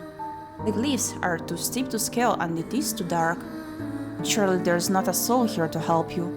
You're on your own. If you saw our helmet, you could very well cry. You don't cry, however. You know that tears have never helped anyone. You got yourself into this mess. Now you need to get yourself out of it. It is with this thought in mind that you inhale a lungful of salty oceanic air. Then you begin your exploration in earnest. You keep away from the edge of the cliffs, afraid that you might slip and take a sudden, unfortunate tumble into the abyss below. You are not as attached to your mortal body as some humans are, but you don't want to die. You still care for yourself, if only a little. And it is this sense of self-preservation which compels you onwards. You glance this way and that, depressing the tall grass beneath your shoes. You search for a place of shelter. Surely there must be somewhere. You cannot see any likely-looking settlements, but that over yonder, would it be a roof? You hurry onwards, hope budding anew in your heart, until at long last you reach your destination. There is a house after all, out here in the woods, though it doesn't at a glance look very welcoming. The solitary house that you have discovered not so far from the cliffs is rather unremarkable. It is so small and squat you cannot imagine it contains within it more than one floor. You can't even imagine that it contains much more than one room. Though it is dark, it is not dark enough to mask that the cottage has something of a slant to it. It is leaning listlessly to one side, like a drunken sailor. The thatched roof, meanwhile, which tops this dwelling, has certainly seen better days. There is a hole in the thatch. There are several holes, in fact, and parts of it look particularly bare, almost bald. That is rather concerning. Should it rain, you will not be properly protected from the elements. And you really stay the night in such a place? You have some misgivings. But do your misgivings matter, really, when there is nowhere else to go? It is not as though you have any other options. It is with a sense of defeat, therefore, that you approach the cottage, which sticks out of the earth like a tombstone. Part of you wants to turn back, but you know that would be foolish. The windows of the cottage are dark, but that does not necessarily mean it is empty. It is rather late at night. After all, whoever lives here, if indeed anybody does live here, might be asleep. You can't imagine the owners of this cottage who appreciate being roused so very late at night. You can't let yourself worry too much about these small details, however, otherwise you will never get anywhere. You swallow. The taste of the salty sea breeze is punging in the back of your nostrils. And you rub the knuckles of your right fist on the door. Rub quite light first, but you don't hear any resultant shuffling inside the cottage. Perhaps you did not use enough strength. Emboldened, you rub your knuckles on the door for a second time, more loudly this time. You wait a few moments, but still you cannot hear anything. Perhaps the cottage is unoccupied after all. You knock for the third time, then wait. The third time is, as they say, the charm, but for all that your knocking goes unanswered. Well, nobody can say that you did not try. More intrigued now than anxious, your fingers find the handle of the door, you pull it down and, to your surprise, it yields easily. The door swings back to you, as if by magic. It feels almost as if this was preordained. You step foot inside the cottage, which is very dark, and glance around. It is hard to see given the lightness of the hour, but the cottage interior is about as inspiring as its exterior. Which is to say, not very. It is every bit as small and cramped as you fancy it when you observe it from the outside. There are a few cupboards which line the walls, a wood fire which has since been extinguished, and a straw pallet on the floor which must function as a bed. Your search is unsuccessful, however, when it comes to trying to locate other humans. You can't find another soul. Surely that is to your benefit though. If nobody else lives here, then you might as well make yourself at home.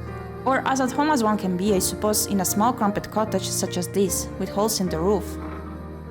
You close the door behind you, then approach the straw pallet. All of a sudden you feel incredibly weary. The tiredness that assails your limbs is absolute, so intense it overcomes the last of your concerns.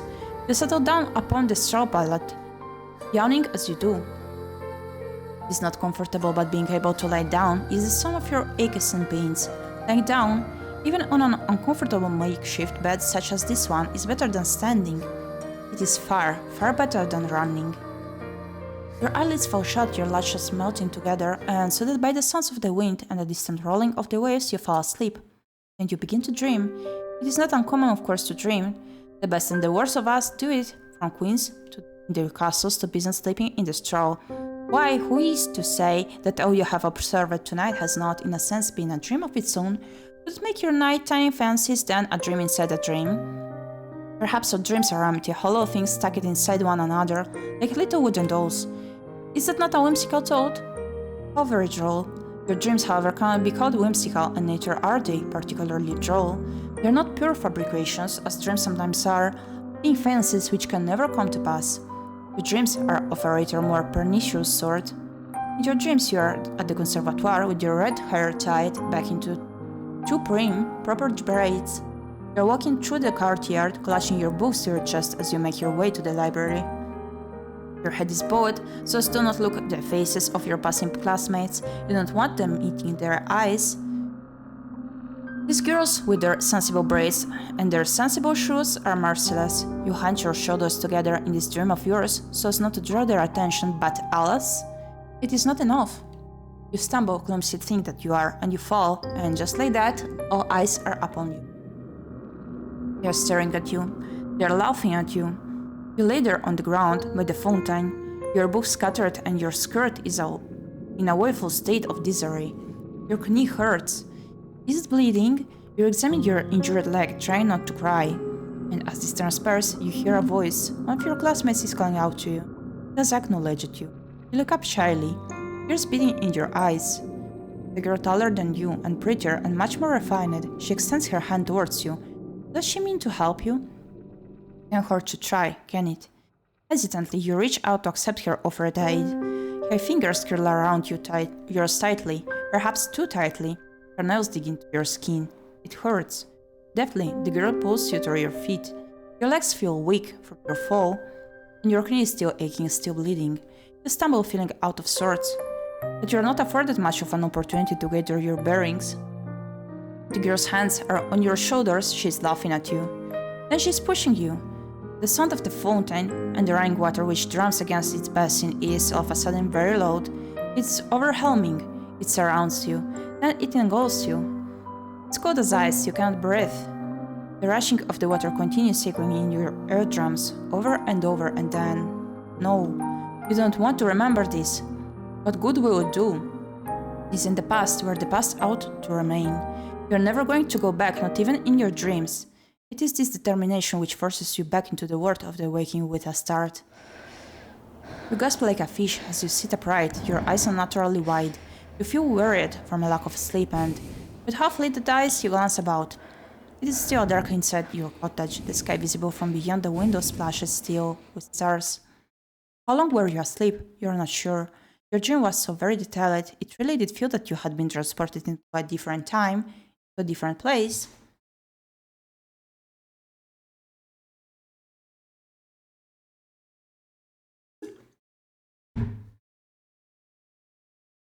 When you inhale, you can taste rank, wetted water in your mouth. Tentatively, you pat yourself down, your fingers straying against the front of your uniform. So vivid was your dream, you half expect to find that your clothes are damp. It's not the case, however. You're in fact perfectly dry. Well, now what are you to do? Will you go back to sleep? That sounds like the best option available to you. You're very tired, but your senses feel too overwrought of a sudden for sleep. Do not think you could bear it. Steady legs you raise to your feet. Then stand by the window. You look out to the starry sky and to the pitted moon which hangs amongst them, and you frown. You can hear the wind outdoors, howling like an injured animal, and more softly the ebb and flow of the waves as they meet the cliffs. But that is not all. What is that sound? Why is it almost like singing? The voice is far away enough that you cannot pick out any individual words, nor even the individual syllables. But there is a haunting quality to it all. The singer, whoever they are, possesses quite the pretty voice, high and clear like a bell. It's on this melancholy one, which stirs your heart, whereas it takes root inside you, as it did during that fateful day you found that book in the library. Logically, you know you should not go outdoors to seek the source of that singing, but emotionally. That is another matter altogether. You really should have learned your lesson by now. You should know better than go sticking your nose into business which does not concern you. But naughty little girls such as you never do learn. You cross the old fisherman's cottage as though in a dream, then reach for the handle of the door. The handle depresses easily enough beneath your grasping fingers, and the door opens with a click. The rest of the world yawns before you. Hermit in the doorway, all of it bathed in moonlight. Thank you for the trade, Gustav. Good evening, nice to have you here once again.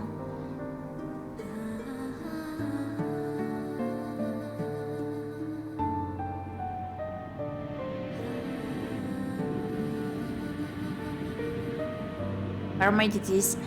The rest of the world yawns before you, Hermit in the doorway, all of it bathed in moonlight. You thought it was cold inside the old cottage. It's colder still now that the door is open. It's right in my assumption, probably. Tung, tung, tung. Unpleasant wind rushes forth to meet you, knifing mercilessly to the fabric of your... You look across the cold, inhospitable landscape, your fingers clenched into fists at your sides. Step out into the unknown. Canvas the cliff face, led by nothing more than luxurious singing. So haunting and ethereal is this voice, as it hangs on the breeze, it will be enough to send 1,000 ships off to war. Or keep walking into the night until you reach the very edge of the cliffs, where they drop downwards into empty air. You ought not to go any further, but the voice has yet to cease. You can still hear it echoing inside your head. It compels you to act. You look down at the shore, which seems like a dizzying distance away, then out to the ocean, which is breaking against the scattered rocks below. Your eyes narrow with determination. Then you take a step towards the cliff. Its cliffs are steep and the rocks below them are sharp. You can see them glinting in darkness, their tips jagged, like the teeth of hungry predators. The cold wind blows, rocking your hair, you shudder from it. Your shoes were not built for skiing. Your heels don't have much in the way.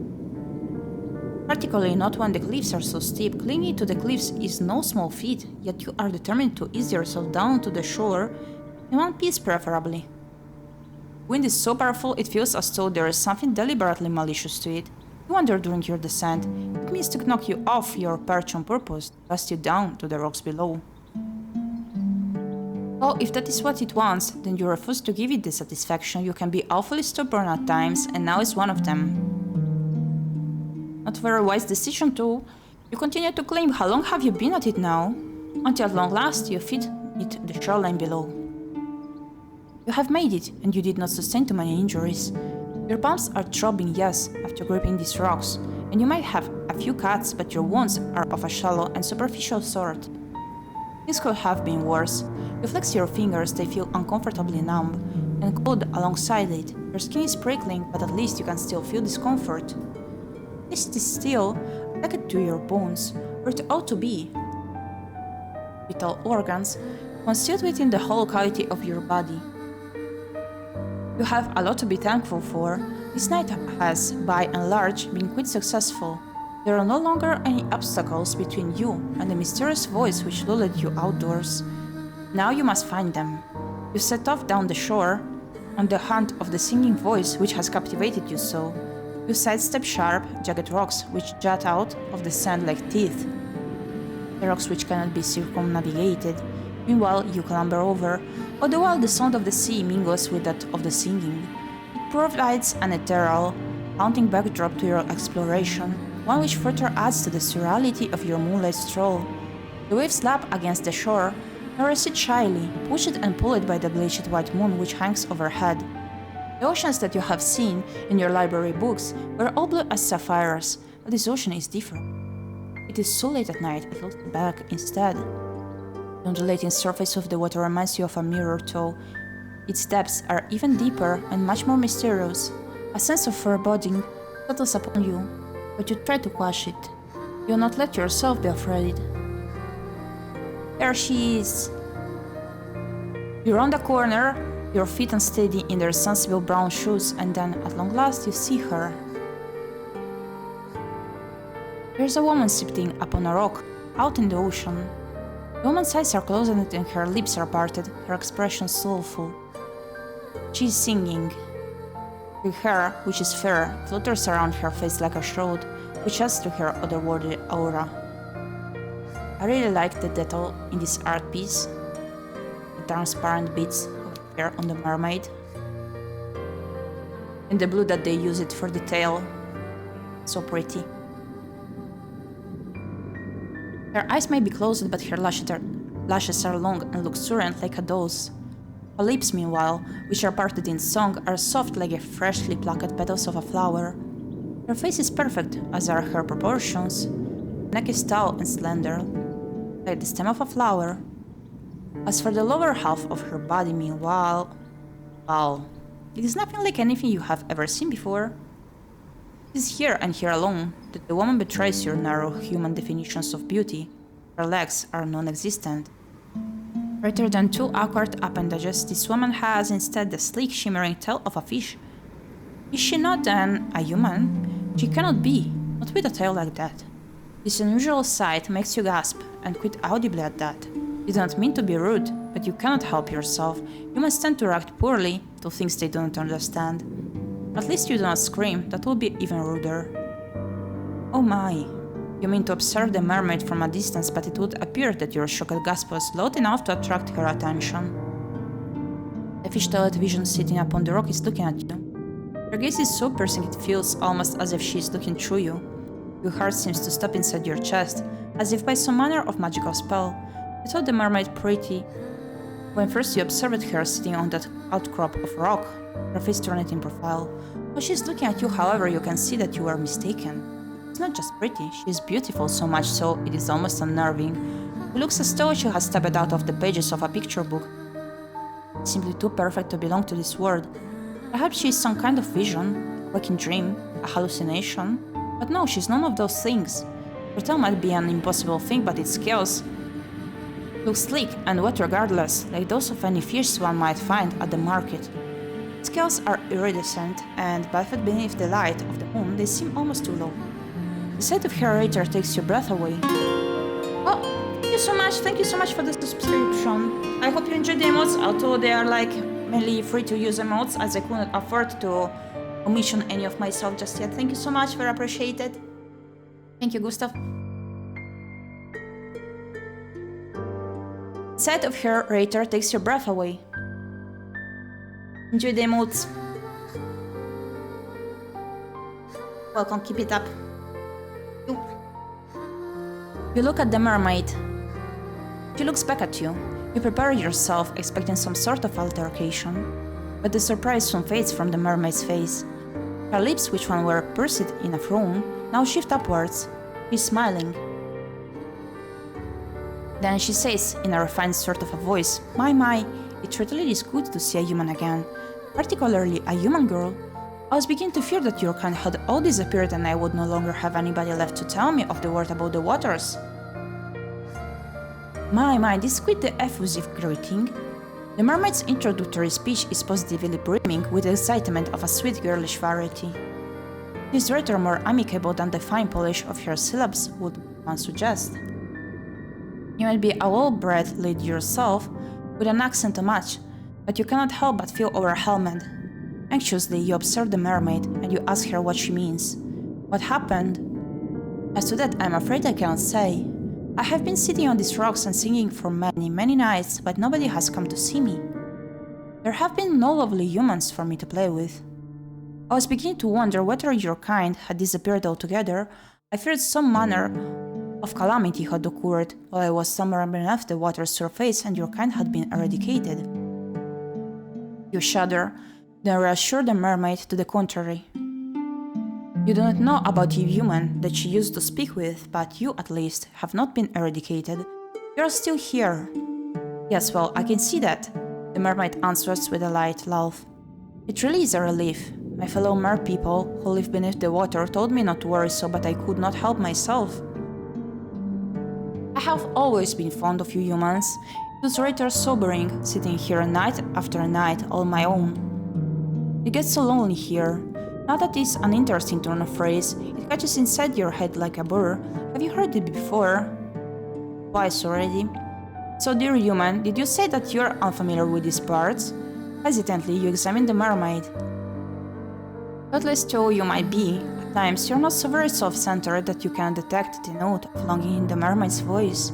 It is evident as she looks at you that she's hoping for a particular answer to her query. This answer, alas, is not one that you can furnish her with. You didn't want to lie to her. It is after some hesitation, therefore, that you affirm your earlier words. So this time you embellish them. You tell the mermaid that you are a traveler from a far-off land, one which is very dissimilar to this one. It is not a complete fabrication. You tell her that you have only just arrived at this shore, and you are unfamiliar both with your immediate surroundings and those further afield. If there is a village nearby, then you have never seen food.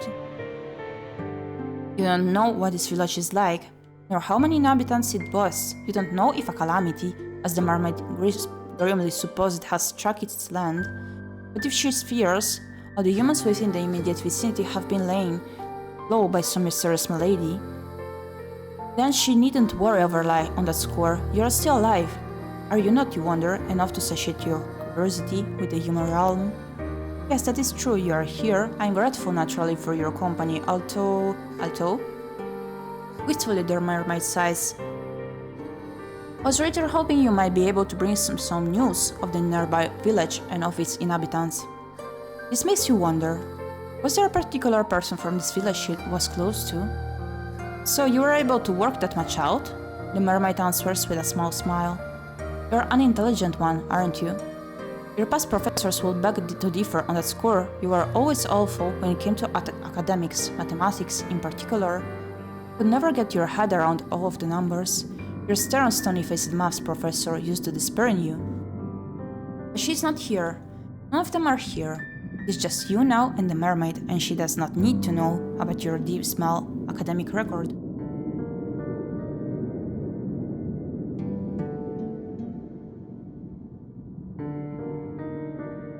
You allow yourself a smile, touched by her compliment, and tell her that it was nothing more than a lucky guess. For a guess it was remarkably accurate, you're quite right. I did have a close friend from the nearby village. She was very dear to me. Internally you congratulate yourself on this piece of detective work. How very clever you are. There are many humans in this world of that, I know. The human who spoke to me, whatever, was special. She was my human. You don't fail to catch the possessive note in the mermaid's voice. And I cherished her. Come to me on my rock late at night, when she was finished with her course, and we would talk. I asked her a good number of questions about the human realm and about her customs. Here my endless inquiries must have been rather tedious, but she was always happy to indulge me. Never once scorned me for my ignorance, and neither did she make me feel like a fool. She always made time for me, no matter how many demands she had on her time. She was a farmer's daughter. She was awfully busy from dawn until dusk, threshing hay and taking the animals out to pasture. She told me of her work, and I marveled at her. Slender though she was, she possessed a truly tremendous amount of strength. I, who have lived in the ocean all of my life, can't countenance working as hard as she did, but she bore her burdens without complaining. She was not the prettiest human who was walked the earth, but that mattered not to me. Her conversation was engaging, and I knew, though our continued encounters, that she was meant no ill will. She did not have even a single drop of malice in her heart. The wistful manner in which the mermaid speaks of her friend makes you feel, for a few brief moments, a flicker of some ugly, primordial emotion. Could it be jealousy? It is painful, isn't it, to hear other wax poetic about those they hold dear, particularly when you yourself have never been regarded in so intimate a manner. You have for many, many years been woefully alone. But you are not alone now. You are with the mermaid, and she is with you. And though she might prefer to be in the company of an industrious farmhand, the farmhand is not here. Where did she go? Oh, if only I knew. She quite simply disappeared one day, almost as if she had been whisked away by a wicked spirit. That seems like quite the anticlimactic ending for such a close relationship. Did the farmhand not tell her companion beforehand that she might one day disappear? No, she did not. Nothing of the sort happened. It was all very sudden. So you ask, feeling affronted upon the mermaid's behalf, did she not give you any warning? Not a single one. And when you ask, did she disappear? I do not know, in truth. Time is a strange concept, being such as myself, particularly as it seems to ebb and flow differently both above and below the surface. You humans have a strange compulsion to pin down and to place labels upon everything. You have names for your seasons, for your months, and even for your days of the week. It is all very precise. We merfolk, however, don't bother with such affairs, perhaps because we live so much longer than you humans do. We have no need to obsessively document our days, not when we have so many of them at our disposal. This curious remark catches your attention. How long exactly do mermaids live for? The mermaids does not look much older than you do, but you cannot help but wonder. My, nosy, aren't we? The mermaid asks, and she laughs, a soft sound like that of a bell, which makes you blush. Were you being nosy? Perhaps you were. You have always had a thirst for knowledge, not of the dry, dusty, academic variety, but of stories peopled with strange persons. Literature was the only subject you were ever any good at. Again, it is hard for me to quantify, but to put it in terms a human like you can understand, I suppose we mermaids can live for centuries. Centuries? That is quite a surprise, but perhaps it shouldn't be. You have been subjected to any number of surprises tonight. What is one more to add to the pile? I have not been waiting quite that long, however, for my friend to return to me. I think it has been but a few seasons. It might not sound like much, but never before have I been so aware of the passage of time. I have experienced it any number of once during my life, but I have never wanted anything quite as badly as I want to see. I wish she would sit with me, and she would talk to me, just one more time. But perhaps I'm asking for an impossibility. I have been waiting for long enough now. Presume that she will not be returning to me. I fear that something must have happened to her, or to her family, or perhaps to her whole village. You can hear the worry dropping in the mermaid's voice, so potent that for a few moments you swear you can feel the depths of her sorrow within your own breast. Her sadness over this human girl is a deep, dark thing, almost fathomless.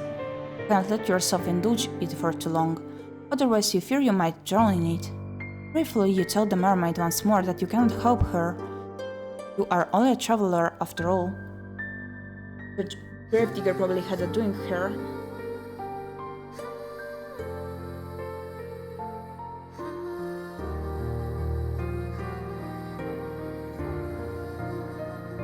You mean that the gravedigger ended the life of the girl, or that the gravedigger was the one here? Do you know of a single insignificant farmhand in a nearby village? Yes, I thought you might say that. It is quite unfortunate, but... oh well. I ought not to reflect upon all that I am missing. That would be churlish of me. It would not be fair of you either. You did bury most people there. You did not approach me, I am sure, with the hope of hearing about all of my woes. I should be grateful instead for all it is that I do have. I still have my long life, which stretches before me like a golden cord. And of course, I have you now. Does she? Do I not? I ought to go soon, before my absence is noticed, but will you not come and visit me again tomorrow night? I would like that. I have always enjoyed speaking to humans. You make me feel less alone. I cannot help but feel, as the mermaid observes you with those ancient eyes of hers, that she does not truly wish to speak to your sake. She wants to use you instead as a substitute for the farmhand that she has been missing so very ardently. The thought stings, though you really ought to be used to it. Still, to be held in lower esteem than a farmhand of all things makes your self-esteem sting. You try not to let the mermaid notice this too. The woes of your past are not her fault, much as the woes of her past are not yours.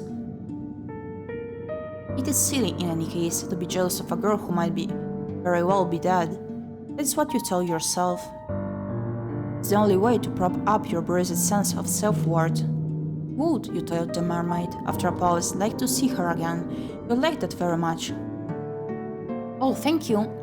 I have been feeling very gloomy for quite some time, but seeing you has invigorated me. Only it feels as though I can smile again. Did she not smile, you wonder, after her friend disappeared? I did not know. I did not have the heart. Without her, the world seemed very dull and drab. Your company has cheered me immensely. This is why I like humans so much. You are not callous and unfeeling, like the merfolk who live beneath the water's surface. You are much kinder than they are. Oh, if only she knew. The mermaid was here, I wonder. How petty you are. And how jealous, would she still care for you? Well, that is neither here nor there. You agree to meet with the mermaid from sundown the following night. You make your slow, stumbling way back up the cliffs, then to the cottage you have purloined as your own. Once indoors, you settle down upon your pallet, then you close your eyes. The sighing of the wind outside and the distant rolling of the waves against the rocks do not disturb you. You feel after your midnight encounter of a kind, with at ease, perhaps prematurely so. Happened to the icy fear which prompted your frantic flight through the forest, where has all that gone? Do not think you are being a bit complacent. No. By the way, cinnamon buns, I'm ending the stream after this scene ends. And we're going to complete this visual novel tomorrow evening, the latest day. And possibly I will stream during day, that also does depend as I mentioned it. I'll be well rested and full of energy. I will stream twice tomorrow, twice evening only. Oh well, you will. The following morning, when it arrives, is cloudy and overcast. It is not a particularly pleasant morning, but at least it is not raining. It is some small consolation. You rise from your straw pallet, stretching, glance about the interior of the fisherman's cottage. Looked dilapidated last night, when much of it was obscured by the shadows, but it looks even more so when subjected to the morning's light. The cottage's interior has the distinct, disquieting appearance of having been abandoned in a hurry. There is broken pottery strewn upon the ground, and the singular wooden chair which one must have stood by the singular wooden table is lying on the floor. The doors of the cupboards, meanwhile, are ajar. Shelves within depressingly bare. A quick search reveals a handful of edibles, but there is precious little to be getting on. You wish to live here comfortably, you will have to look into foraging. You ate very little last night and your stomach is empty. It's the malcontented rumblings of your stomach, in actual fact, which roused you from your slumber, but your body seems to be very far away indeed, much like the grey clouds which choke the sky. You're not thinking of your own physical discomforts. You're dwelling instead upon the events of the night prior. You cannot help but think of the mermaid. Try meet an aquatic maiden last night during your nightly stroll when you could not sleep. It sounds unreal, especially now that the sun has risen and the shadows from the night prior have dispersed. You cannot quite believe it. It must have been a dream, but why then? And you recall it so very clearly. You help yourself to the scant food and drink available to you, all the while thinking of your next course of action. Now, what are you to do? You plan, of course, to return to the shore come nightfall so that you might once again see the mermaid, but the night will not arrive for quite some time. You need to find some means of keeping yourself occupied until then. The uninspiring interior of the cottage does not furnish you with any particular ideas, so you decide to go for a walk. Your soles still ache after your exertions last night, but if you go slowly, you ought to be alright. That is what you hope at least. You don't want to spend much longer than you have to in the fisherman's cottage, no matter how cold it might be outdoors. It's almost as cold inside as it is out, and in any case the cottage is far too small. You leave the cottage behind you and set off. You don't know where exactly you are going, but you suppose it does not matter overly much. You don't have any particular destination in mind. Your mandarins lead you to the cliffs, which are steep and sharp. The drop to the shore is a perilous one, so much so that you have to wonder at how you were able to descend the cliffs the night prior to meet the mermaid. You're rather more determined than you ever realized. So I, of course, could have told you that much. My title is this. I like your voice comment the host. The novel way more interesting since I don't usually read non-voice. Oh, thank you kindly. It is called It Gets So Lonely Here. It is a free-to-play visual novel on Steam, released by ⴰᴰᴇ recently.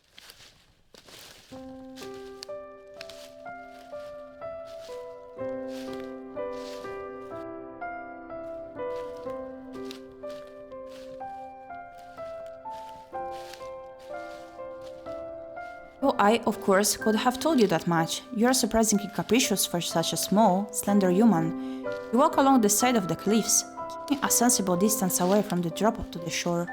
You might have survived last night's excitement unscathed, but you do not fancy trying your luck. It will be so like you really to avoid a drop to your death the darkness, only to stumble during the morning slide and take an irreversible tumble. Your fortunes have never been fairest. Your meanderings along the cliff reveal you all manner of curious flora. You told the night prior that the cliffs were weather blasted, but you can see now that your assumptions were incorrect. There are flowers here, very warm and bright, like the sun's light during the summertime. Or you think with a flash of pleasure, the fair hair of the mermaid whom you are certain you spoke to last night. These flowers are so very like her hair, it is uncanny. You step towards the flowers, round towards them, and sink down to your knees. The tall grass brushes your ankles, like a caress, the morning dew wetting your skirt. Your clothes are getting damp, as are your legs, but you care not for this minor discomfort. You have just had an idea. Thank you, Sime. Why not make a gift to your new friend? You are sure that she would appreciate it. Why would she not? She told you, in a voice which was steeped with dolor, that she had been feeling lonely. You want to see her again, and when you next see her, you'll like to make her smile. It is with this thought in mind that you begin to pick the flowers which are growing upon the cliffside. These flowers don't have any thorns, and their delicate stems snap easily enough between your fingers. You take care when plucking these flowers to leave a substantial amount of stem intact. You will need the stems so that you might twine the flowers together. You mean to make for your mermaid a diadem, something she will be able to wear in her hair. This tiara is certain to suit her. She is so pretty, anything will suit her.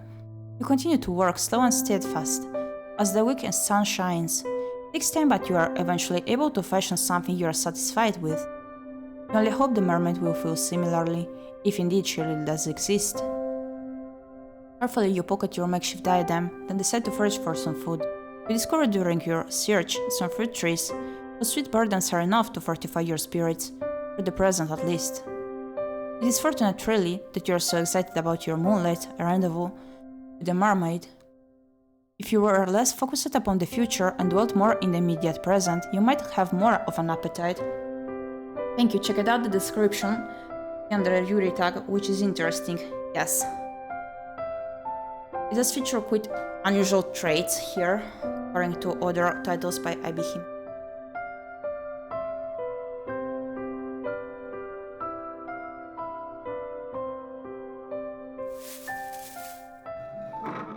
The emptiness in your stomach assuaged, you return to the cottage, whereat you mean to wait for the setting of the sun. There is very little to do, you soon discover, in the cottage other than checking the cupboards and sweeping the floor, occupations which both feel depressingly pointless. There are no books to read either, with which you might pass your idle hours. You do, however, busy yourself with trying to light a fire, so that you might ward off the cold.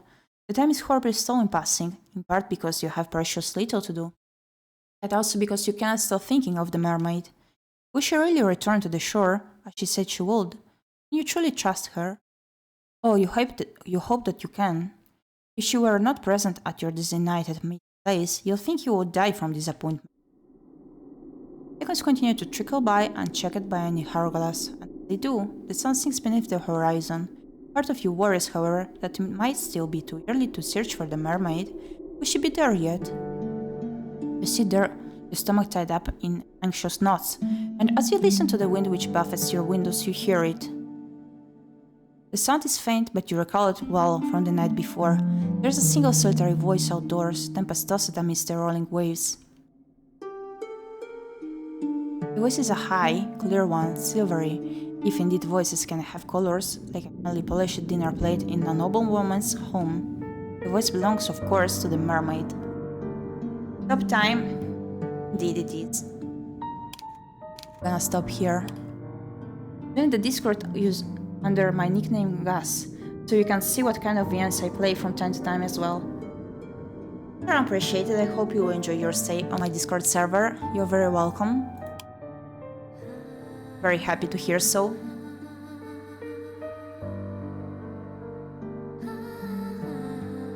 It is also possible to recommend games or discuss them in the dedicated channel. So, ending the stream for today. I hope you are enjoying the game so far. Like, it's very interesting how it's arranged and the featurings that ᴄᴏᴍᴜ did insert. Still, at the same time, it appears like it's simple to me. I'm enjoying that impact as well. Like, it's a good short read, I think. Assuming that it will. So let's see whom to rate today.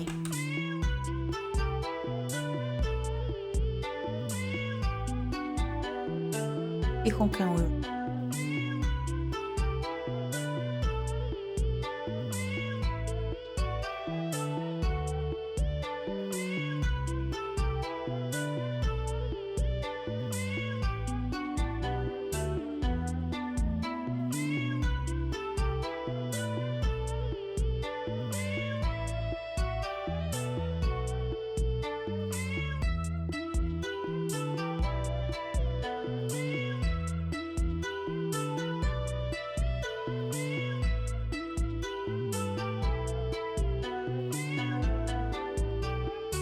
Hopefully I will catch you earlier next time. Keep up the good work and hope for your future. Yes, thank you so much. Also, I do tend to Discord server, as you may be willing. Perhaps once I do stream.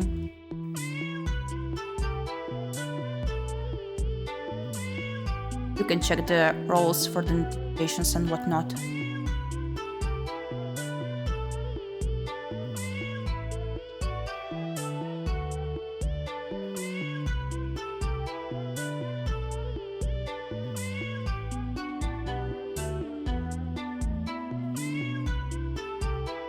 Okay, so I'm gonna raid ᴄᴏᴍᴜ Uni. I think we raided them already once. They are holding a just chatting session while driving something. They are working currently on art commissions. So, I really love their art style, by the way. Let's raid me. Totally have to check them out. And we're gonna see each other tomorrow evening, or less at the same time, I believe, in order to complete this visual novel, as I assume we're almost getting to the closer. When do you start? Oh, I decided to no longer hold a schedule, but I usually tend to start like at 7 p.m. Central European time. Yes. Around 7 p.m. or 8 p.m.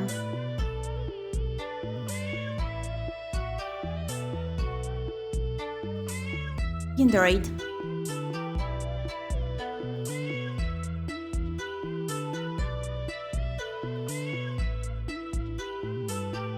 Thank you so much for joining me this evening. I had plenty of fun and see you tomorrow. Bye bye!